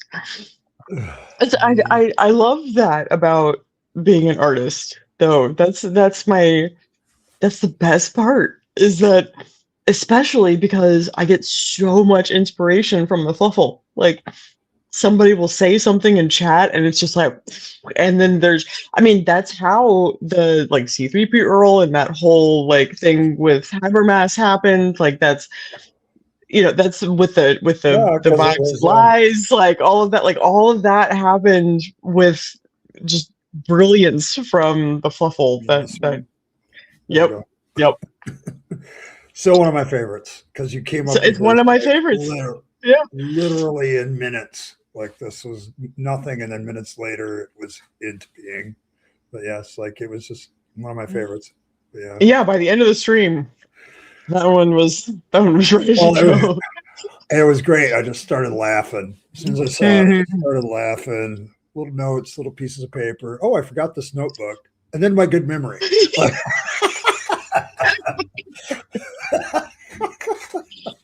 It's still one of my favorite moments. When you were doing the stream a couple weeks ago with the top, the top 5, like fumbles of the apologist, like that's definitely the Vibes and Lies is top 5 for sure. I had to not monetize that one because 2 of those apologists really? they use copyrighted music in the background, and I would have to like get all kinds of commissions and pay for it. And I'm like, well, the hell with it. I got pretty good donations on that stream, so I said, I'll just roll with that. That's true. Yeah, that was a good that was a good stream, but little pieces of paper. You're out of the loop. These little notebooks, and but I just got a good memory. It's just there. This notebook I forgot I had over here. Right, that I forgot. The fact that he mentioned it twice, and then Paul at the end, perfect. Goes to the list. Yes. Perfect. Oh my gosh, Paul Entz. That man. So good. He's so good. It's so good. It's good stuff. Good stuff. Well, I did that one with the I spent a long time doing the sunscreen on that one, but with the little critter in the little blow up car, and they're in the pool, and it's Paul did the one with there was no Christ no Christ guard on duty, and so that sparked a whole it had to be a pool scene, and then Fangs had little smudges of sunscreen all over him, and sitting on a little floaty that was like a little, I forget what it was, a flamingo or some shit, but it's just because at one point he was talking about something being a Ferrari and something, so that's where the little floaty car came from, and that I drew that car like that. Okay, that wasn't just like something from Adobe. That was something that I made from scratch. I don't know if people realize that about some of your art. Like a lot of the stuff is yours. Like it's just a scary amount. Scary amount is all mine. It's all yours. And it's like I do use a lot of the stuff from Adobe, but when because sometimes they just don't have what I need, and so I just have to do it. I just have to draw it by hand, and that's so cool. I don't know, how are you doing, Earl? Like, how are you doing? Like, asking. I know where Triple E's heart is. You know where. Yes. I am still living in a hotel. I'm at my parents' house currently. This is I don't know if you saw this earlier. This is my childhood bedroom. So there's all my my baby stuff and some other stuff. But because I said fuck it. My afternoon at my job kind of went to shit. And so I asked my boss, I was like, can I just kind of bugger off early? And he was like, get the fuck out of here. So I packed up all my shit, got my dog, and drove 3.5 hours here. And because I needed hugs and real food, and because my stomach's been your hotel torn doesn't up. have. You don't Right, have- it's got a microwave, and so I've been eating like sort of microwavy sort of meals, and that's just not how I eat normally, and so like my stomach's been torn up, and it's just been kind of rough. But it is what it is, you know. There's not a whole lot to report. It's it sucks. All of it kind of sucks, but it can only go up from here. So Yeah. I mean, we've God ain't gonna help. gotten. I think we got you back on your meds, as I recall. Yep. And Yes, yes, I did. I did get an appointment with Lemonade Health, which I've used to get other medications in the past, and so I made an appointment with them and got back on some mental health medications because I haven't had healthcare all year because of Trump. Because my health insurance went from $600 a month, which was already insane, to $1,400 a month, which I couldn't afford. More than doubled. Right. So it's like, yeah. Yeah.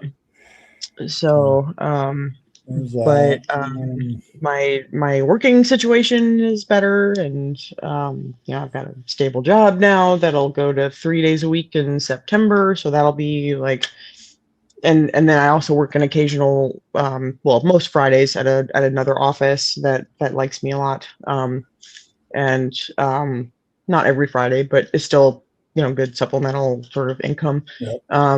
And I've got the schedule that I need, but I need to have surgery on my hands because I can't feel my fingers most of the time. I drop my instruments a lot, and I can't do the quality of work that I am used to performing. But my boss likes me. I like my boss. He says all the stuff that like I normally say to my patients. Okay, like my normal spiels and stuff, like he just says the same stuff, and I'm like, be still my heart. Like like every time he does, and he washes his hands before every single check, which most doctors don't do, which is fucking gross. But he does, and is just a kind and lovely human being, and doesn't try to like leer over me or second guess me or anything. He gives me the autonomy that I need, and respects me as a human, and I will crawl through broken glass for this man. So yeah. I mean, I'm 40. I'm not young, but yeah, $1,400 is crazy. But it's because the Trump the supplement stuff. Right. Got rid of the. I mean, $600 was bad enough, but like $1,400, I was like, so that's most of my rent. Like, how am I supposed to? Like, I can't pay for that. So that'll be the next conversation. Like, once I pass like 90 days at my job, then, and it goes to the 3 days a week and everything, I'm going to ask him about getting some kind of supplemental health insurance. Because I'm not full time, but something, because something to take the edge off at least, anyway. So make it so it's not bad. Like, that's kind of what I have with Walmart. I have the oh shit insurance. If something happens, it keeps me from going. That's broke. So fucked up. Because aren't you full time? Yep. But I get a lot why they are not paying all your shit is I don't know. To me. Like we just had our survey. And are just rolling in like billions of dollars, but heaven forbid that they actually pay for their employees. 3 of the top 10 richest people in the world are the 3 Walton children. So, and so dumb. It's like so dumb. That we did a survey a couple months ago. That was number one. Like, either give us an overall raise so we can afford the health insurance that we need a little bit better, Right. or Right. provide some of it for free, reduce the cost of it. That was probably, I think it was number one or number two on the results. Yeah. Like there's no reason for them to do it. But now, to be fair, my dental care is really good, so I haven't had to pay anything. So Well, thank goodness for that. But I mean, because it's not, because it's almost like your teeth are part of your body. yeah, no, weird. That's weird. Like Crazy, right? if people are having Your dental problems, eyeballs, right? Your eyeballs, your brain, and your teeth are all part of your body. Why do we have to pay for this shit separately? What's up with that? Okay, It's making my eye twitch. It's making my eye twitch. Like we're trying to keep the GoFundMe updated too, wherever we can. So if something major happens, we keep that updated. We're trying to keep you abreast on what's going on. Like it's, I do have an appointment for my hands, but it's a specialist, so it's going to take. It takes months to get in with those doctors. That's why we wanted to raise the money ahead of time. We get it. Like if it doesn't come within the next few months completely, we get that. But it's like we wanted to get a jump start on it, so Earl knows when she goes to the consultation, she's got the financial backing to do what she needs to do, and that's kind of our goal. Yeah, me and Evan's goal. And I won't be able to work for a few weeks after that. So we're as well. After so that's done. Buffer. Yeah, but we're also like I think I've already talked to Evan about this. I'll wait to talk to him again. But, like we may extend this out until Earl gets back in the game for a while to make sure she's okay and get her through that too. So it's me and Evan's issue is the medical stuff first, like getting her meds and all the stuff that she needed to be better. Like we were very concerned there for a little. Both of us were very concerned for a bit. Like we were. So understandably, because I went insane for like a moment. but Earl now knows she has good friends that care about her, that love her very much. I'm not trying to make her leaky. I'm really not. But wearing mascara don't make me leaky. But that's been the goal, just making sure she knows she's backed up. And when she's backed up, she's in a better frame of mind, and she does better. And so it's that part's important too. But the tangible stuff. I haven't been able to do it's like my art brain went on a hiatus too. I don't like that either. I haven't made anything in a while, and it feels wrong. I feel empty. It's okay now. Yeah, so look at you showing up.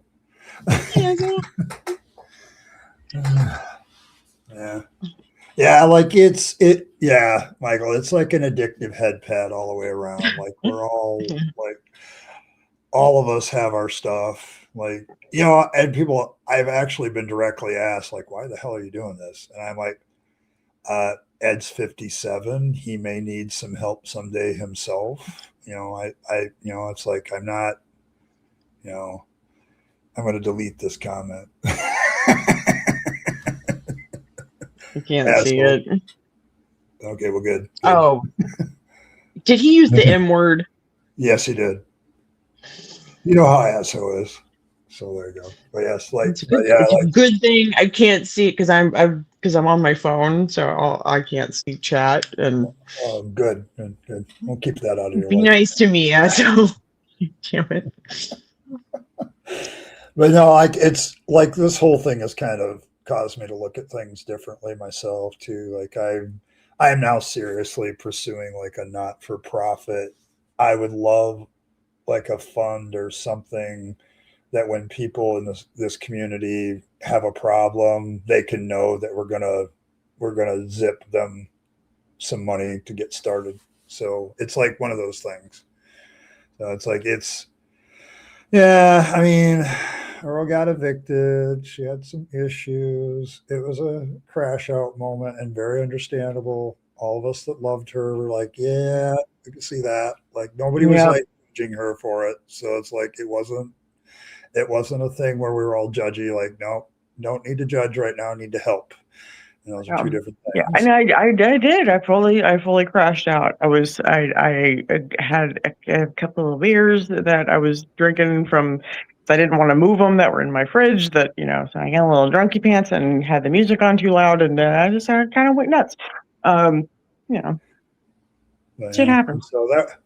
So it's one of those things. So, but I'm always glad to have Earl on. She is one of the few people that I can stream with that I feel completely comfortable doing so with. Like, I don't get drained by her. So it's one of those. She's one of the few. So, like, people ask me why I don't do live stuff or take phone calls or stuff. It's like, because when Ed does that, his social battery drains so fast that Ed can't stream the next day. like the last and then I gotta go nappy nap for like a week. Yeah. The last one I did of those was last Friday. Guess what Ed was doing Saturday? Nothing. Not a damn thing. So yeah, I feel that. But she's one of the few people that doesn't do that to me. So it's like it's something I noticed early on when we did KA's stream. I'm like, that's weird. I actually kind of enjoyed that, and I don't feel like I'm tired. Like, like it's weird. I'm not exhausted. I don't feel like I need to sleep for a week. Yeah, that is an issue with this addiction issue, because from my experience in the church, a lot of times people spend their time judging the person that has a problem instead of actually helping them. And in order to help somebody, you got to suspend judgment for a while. Like, you got to, like, when the substances take over, that's not necessarily them.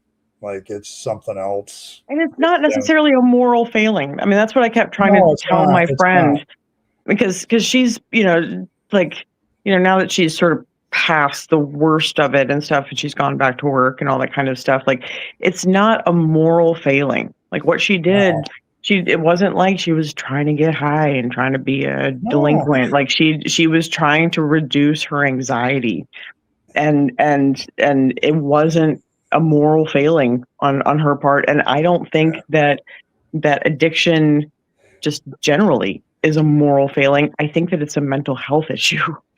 So I do that every once in a while, Elizabeth, just to mess with people.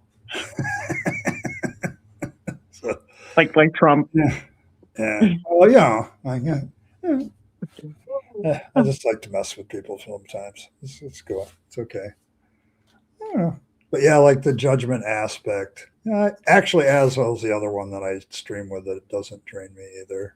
Like, he's pretty low key, and I'm comfortable with streaming with Azrael too. So, but yeah, like, it's the judgy aspect inside the church was always what bothered me so much. Like, these people need help. They don't need your judgment right now. It's not a moral failure. Although the church has to label certain things as moral failure, like alcoholism is automatically like labeled a moral failure. So it's like, getting pregnant. Yeah, it's getting pregnant out of wedlock is a moral failure. Yeah, so there's certain things you have to label as moral failures, and it's like, no, not really. You get out there, you get away from God for a bit. It's there's just you got people that face hard times. They don't know what to do about it. They just want to feel better for 5 minutes, and so they start drinking. And it's like, for a bit it works, and then it doesn't work, and then it really doesn't work, because it never actually works. But at the time, it feels better, but it never actually works. Yes. I know that. They know that. Well, I remember so many. Like, you bring up the pregnant out of wedlock thing. That happened so many times when I was in the Pentecostal church. Like, all of a sudden, those people are like pushed out of the church altogether. Like, they disappear, and it's like, no, they're in love, and they either fell for a line, and because they didn't have sex ed, because they were raised to very uber Christian places where that wasn't allowed. They don't know how to use birth control. So what do you think's going to happen? Well, Sorry. Yeah. Well, we also have like, I remember talking to a kid, like the father of one of those situations. He's like, well, we didn't use birth control because I had such an awful time going into the drugstore and I was so nervous and so like somebody from the church might see me and, you know, like, then what do I do? And Getting it's like, pregnant was better. Like, this is how this screws with your brain, Earl. Like, this is how religion screws with your brain, because it's better not to be seen and not judged than but they were definitely seen after they got pregnant. Yes, righteous judgment. Yeah, we gotta do the righteous judgment thing. So but yes, but like that was his excuse. He's like, we didn't use birth control because we didn't want to face the stigma of somebody finding out they were using birth control. So it's like, it's God. deep sigh.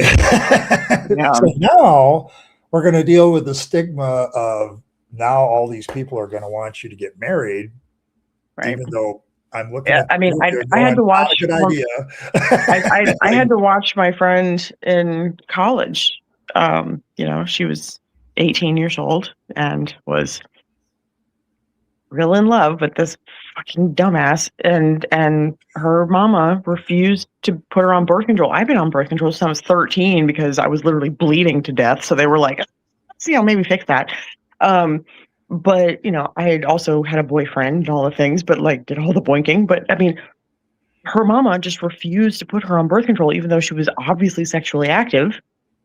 And then I had to watch her go through an at-home abortion while she's, you know, throwing up and just like in the worst pain of her life. And, you know, there's nothing comfy about the pills that you take to do an at-home abortion. But like, you know, so I've thankfully I've never had to deal with any of that shit because my mom was a nurse and also had a baby at 17 and was like, nope, we ain't doing the statistics. Nope.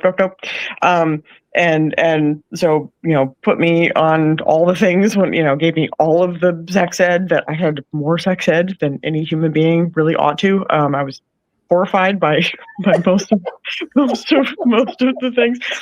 That, you know, but too much of a good thing. There we go. Right, but I've also never had to have an abortion, so you know, there's that. But yeah, watching my friend, like my best friend, go through that, and then you know, watching another friend go through this withdrawal shit, like I've had to witness a lot, like, and I actually told my friend because our friendship from the friend in college was never the same after that, like, because I had to watch the worst day of her life.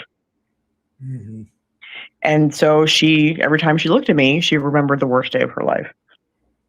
Yeah, and that's not her fault.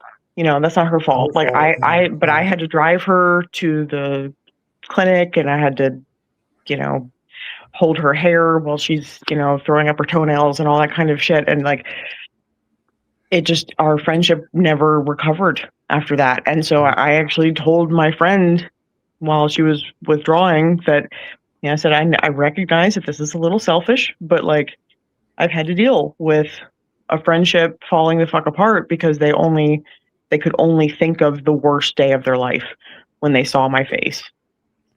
And I really don't want that to happen because we're friends and I'd like to keep it that way. And so, you know, we'll see if it survives, but that's also a very real consequence of helping people through this kind of shit is that you lose them forever. Yeah. And I've had to deal with that too. And that's a very selfish thing for me to say, but it does hurt, you know, that it does. Yeah. Azo brings up a good point too, because when it's in church, the parents get blitzed on with this shit too. Addictions, pregnancies out of welcome. What's wrong? You did something wrong as a parent. And it's like, no. I had to deal with that with my mom today. Like really?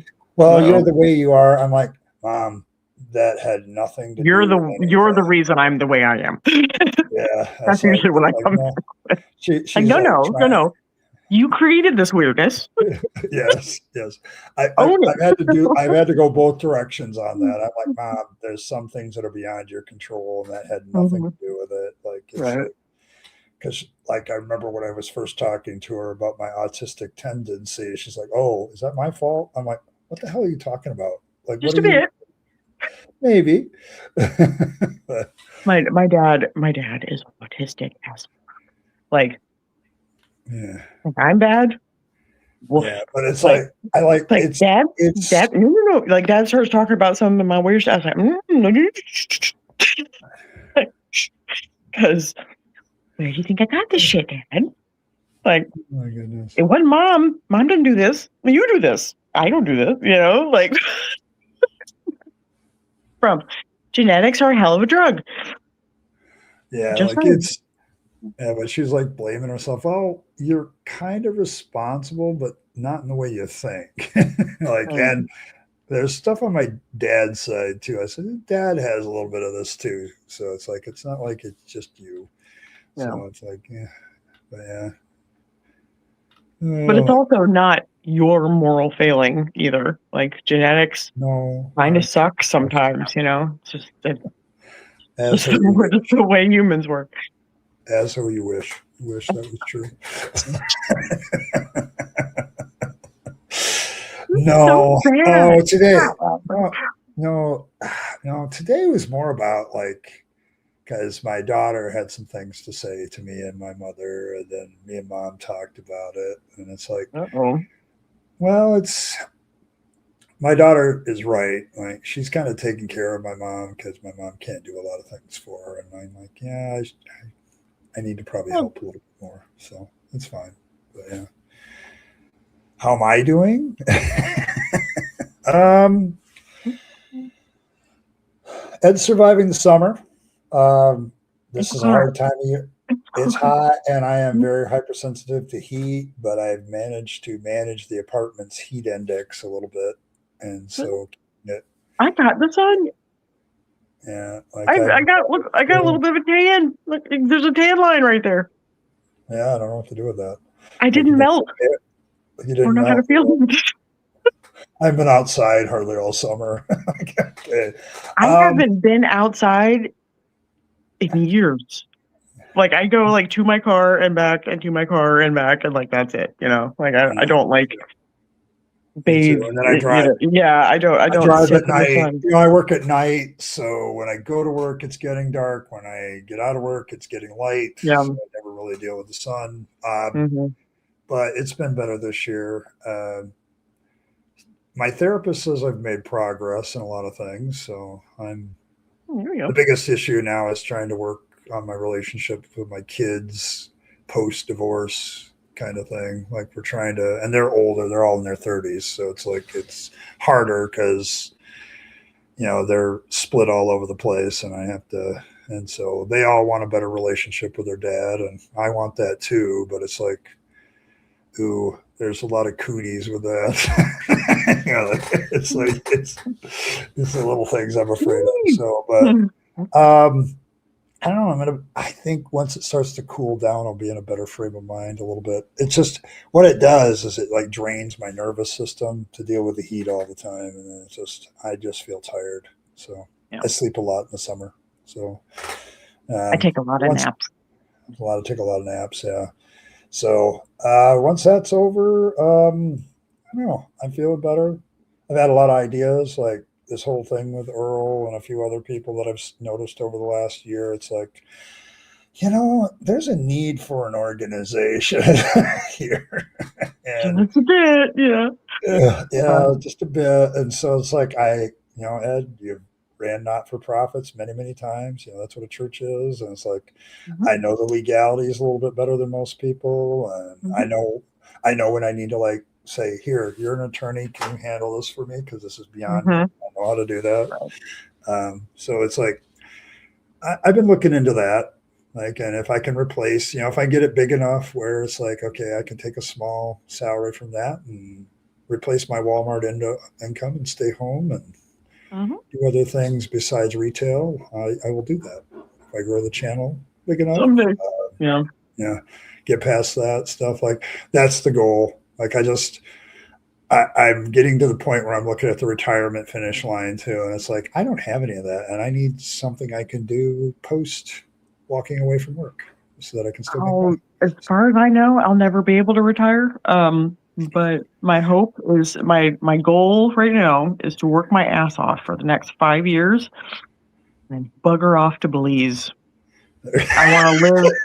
I want to live in a postage stamp, just a little hut out on the beach, and take my laptop and draw fangs and do art. Yep. And that's kind of where I'm at. Like, yeah. Yeah, I'll make money online and build up a teeny weeny little nest egg and buy a tiny little postage stamp out on the beach somewhere and do art, and that's my retirement plan. So 5 years, 45, I'm done. Asshole, no. No.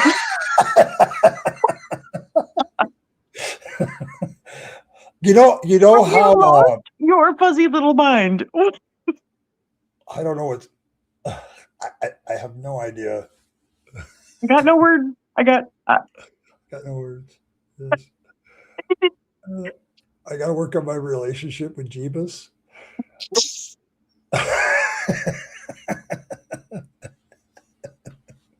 Honey, are you high? I don't know what's going on. I know this is the wrong stream for that. Squishy mind. Okay, fair enough. Oh, hi, Rob. Good to see you. And back too. I must back. I think I must. Yeah. A lot of people are in that mode, just staying alive for a little longer. I'm just trying to live for like 3 more years, see what happens. I got 5, and then I'm going south. Like I have exhausted North Carolina. I've got nowhere else to live. I've lived in every major city at this point. I ain't going to Vietnam because that place is shit.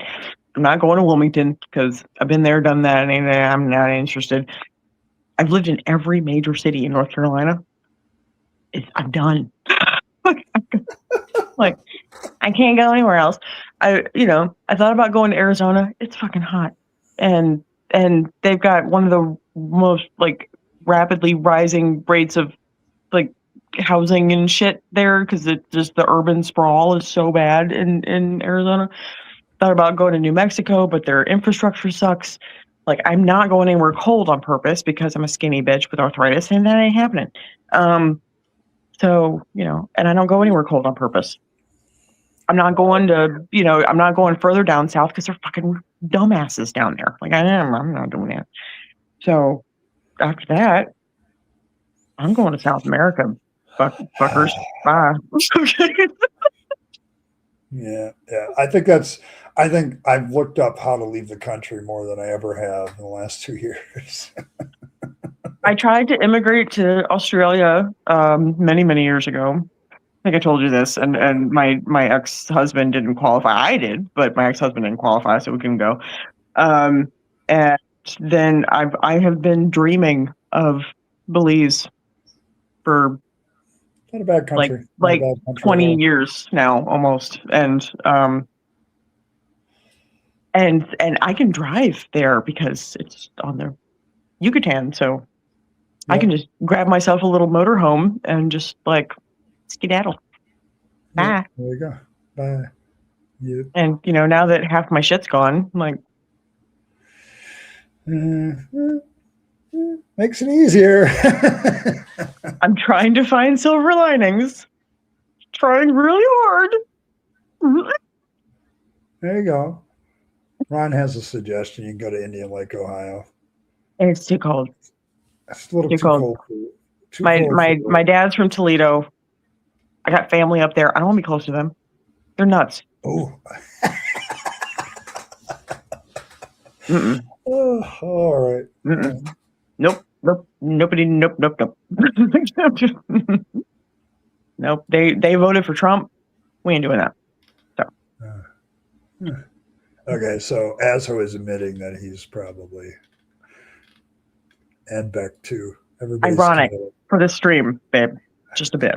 Yeah, a little bit. We're talking about addiction, and I've got a bunch of addicts in my stream. Like it's all over my chat. But that kind of, I mean, I don't know. I don't know of too many people that aren't like addicted to something that makes them feel better, like something. Well, I've had this conversation multiple times. You know, most of us are addicted to caffeine. Like if you stopped having a coffee first thing in the morning, you would have a hell of a headache afterwards, and that's an addiction. Yeah, like just flat out, that's an addiction. You'll have withdrawal symptoms. You'll be anxious. You'll have a massive headache. You'll feel cranky and you know your tummy's upset and all of you're grumpy and all that kinds of that. That's an addiction. That's what that is. And people treat it like it's nothing. But the truth is that most at least most Americans are addicted to caffeine or sugar or nicotine or alcohol or whatever. Cannabis. Yep. Just labeled. Yep. All the ones that I just. Yep. Mm-hmm. Yep. Exactly. Wolf's with us here.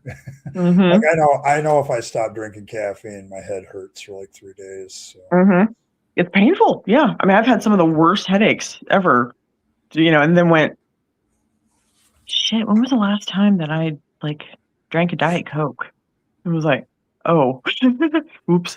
Drink a Diet Coke and headache goes away. It's all fine. I'm higher than insurance. I had to post that one. I had to put that one up because it's funny.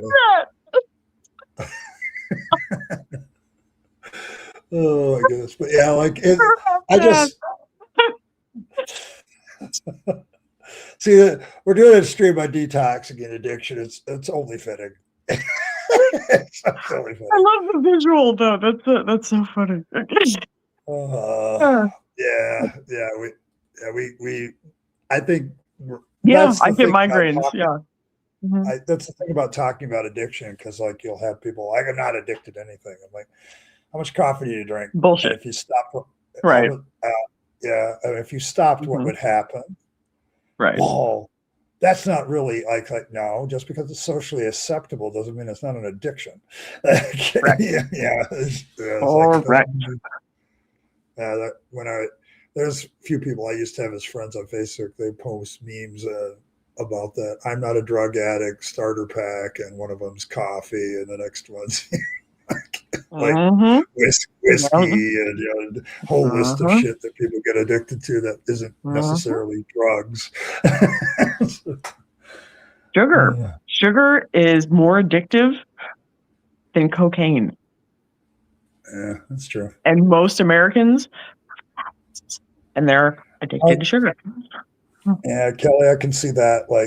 I know some friends that if they stopped having their coffee, they would be in trouble. They know it. So. Yep. And I don't even I used to drink Diet Coke all day, every day. And I quit doing that years ago. But I still I drink milk with Carnation instant breakfast and then instant espresso. So it's but it's got protein and real vitamins and shit in it. But because I can't do coffee because I get too hot first thing in the morning. And then if I'm working and sweating at the same time, that's a bad day. So I even in the wintertime, I can't do hot drinks first thing in the morning. I'm too toasty. But if I don't do that, I get a migraine that is puts me on my ass. I have to I end up crawling inside a closet to get away from the sunlight because it hurts so bad. Mm-hmm.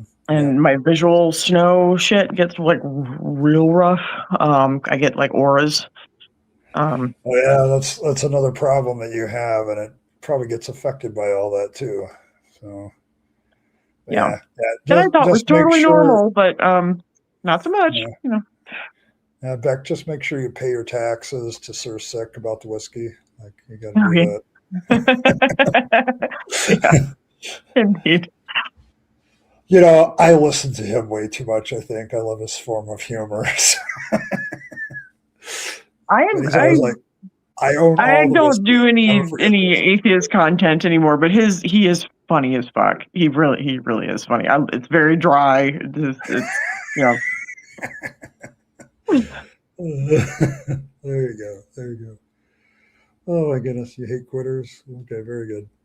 I'm glad you quit that one though, so that one's That chewing tobacco is the leading cause of oral cancer. That and HPV for men. The rise of cancer in men is staggering. I've seen a huge increase in oral cancer cases in men specifically. So we're kind of glad you quit that one. So yeah. Sometimes quitting is a bad thing. And trust me, there may be moments. There will be moments. That's kind of what we talked about today.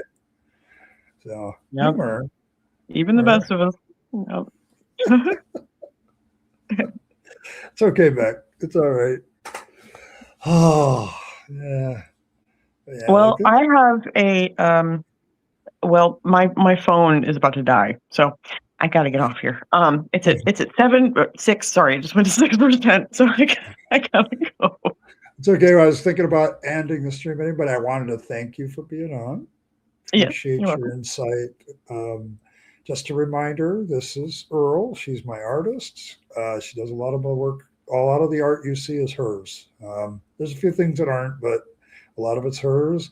There is a GoFundMe for her that we're still working on. We want to get her through all her medical expenses.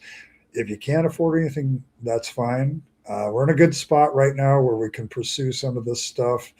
And we know that the consultation's a way off, at least. So, but we're still going to do it. So, but we appreciate everybody that's donated so far. It's kind of like Earl's heart grew a little bit from like raisin size to plum size. So it's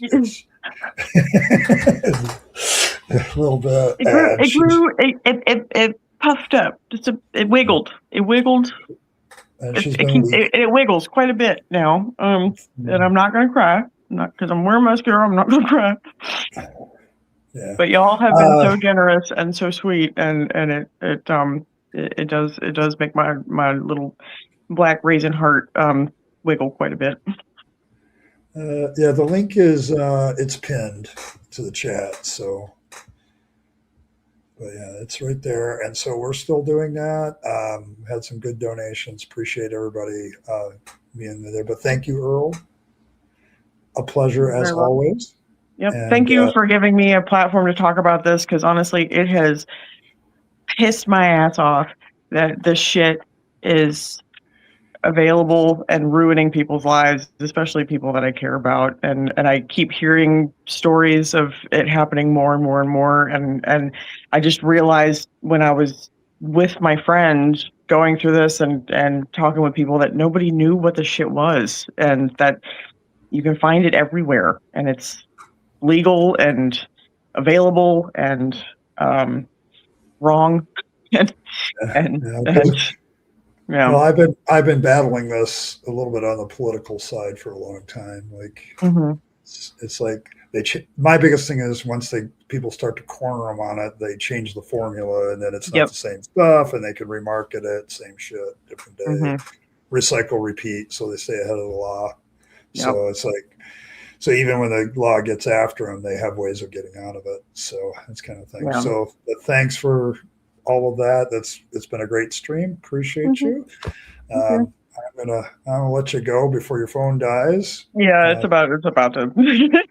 I got dim. I got real dim. All right. Bye, everybody. See you, Earl. See you later. All right. Thanks, everybody, for being here. Appreciate all of you. I just want to give a shout out to Triple E for more jewels. I don't know what to do with those yet, but I will find out. Thanks, Noise. Thanks, Martin. Appreciate you. Once again, Earl's GoFundMe link is pinned in the chat. It's also in the description, so you can find it there as well. Thanks, everybody, for stopping by. Appreciate all of you. It's been a great stream. I think we covered a lot of heavy topics, but we also did it with a little bit of fun, so I appreciate that. So, as always, may Fangs nibble on all of your hearts. May he draw himself closer to you with his sharp, pointy teeth, and may those sharp, pointy teeth Purify all your vegetables from religious corruption. Make sure that if you need any kind of warm fuzzies from your religion, we have that with Fangs. So all you have to do is look into the eyes of the godlit Fangs, and he will give you every warm fuzzy you need. If you need a religious ritual in your life, all you need is to circumcise a carrot and put it on your stash. Maybe Fangs will take the carrot and the stash. Maybe you'll take both. Results vary. Results vary like all religious rituals. So thanks for that. Beware, and also make sure you check your local laws. Judge Fangs looks for those local laws, loopholes to take your stash. If you wonder where all that stuff goes, it's Fangs. True fact. True fact. And beware the lies and vibes of the apologists. They're out there. And make sure you watch out for those presuppositional apologists. They're always doing stuff. So appreciate you for keeping out of that. And folks, as always, live your best life. You only get one go around and then it's over. So you want to take all your time, money, opportunities, give it to yourself, the people you love and care for, to make this a better world. You'll be happier if you do. And as always, folks, thanks for stopping by. And I will catch you all next time on Monday with another fireside chat. I do believe I see that some of those apologists are coming back to life, and they're actually producing a few videos. So we may be reacting to some stuff on Monday. So I'll see you then.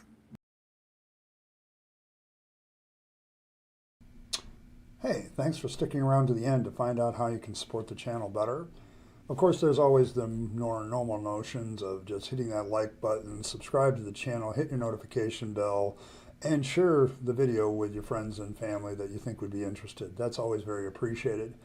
If you want to support the channel in a more tangible way, there's several options. You can super chat or super thanks in the comments or during a stream. Those are always very welcome. But you also can become a member of the channel. Members have certain perks like getting the videos early, things like that. They also have some good custom emojis during chat. So all of these things are good benefits to members, but they also support this channel and its work to continue to normalize atheism and deconversion, for which I'm very appreciative. It keeps me going, and it keeps me as a content creator being able to do more and more as a content creator. So if you choose those methods of support, thank you very much. And I appreciate you once again for staying to the end and listening to other ways that you can support the channel. Appreciate it. Thanks, and I'll catch you next time.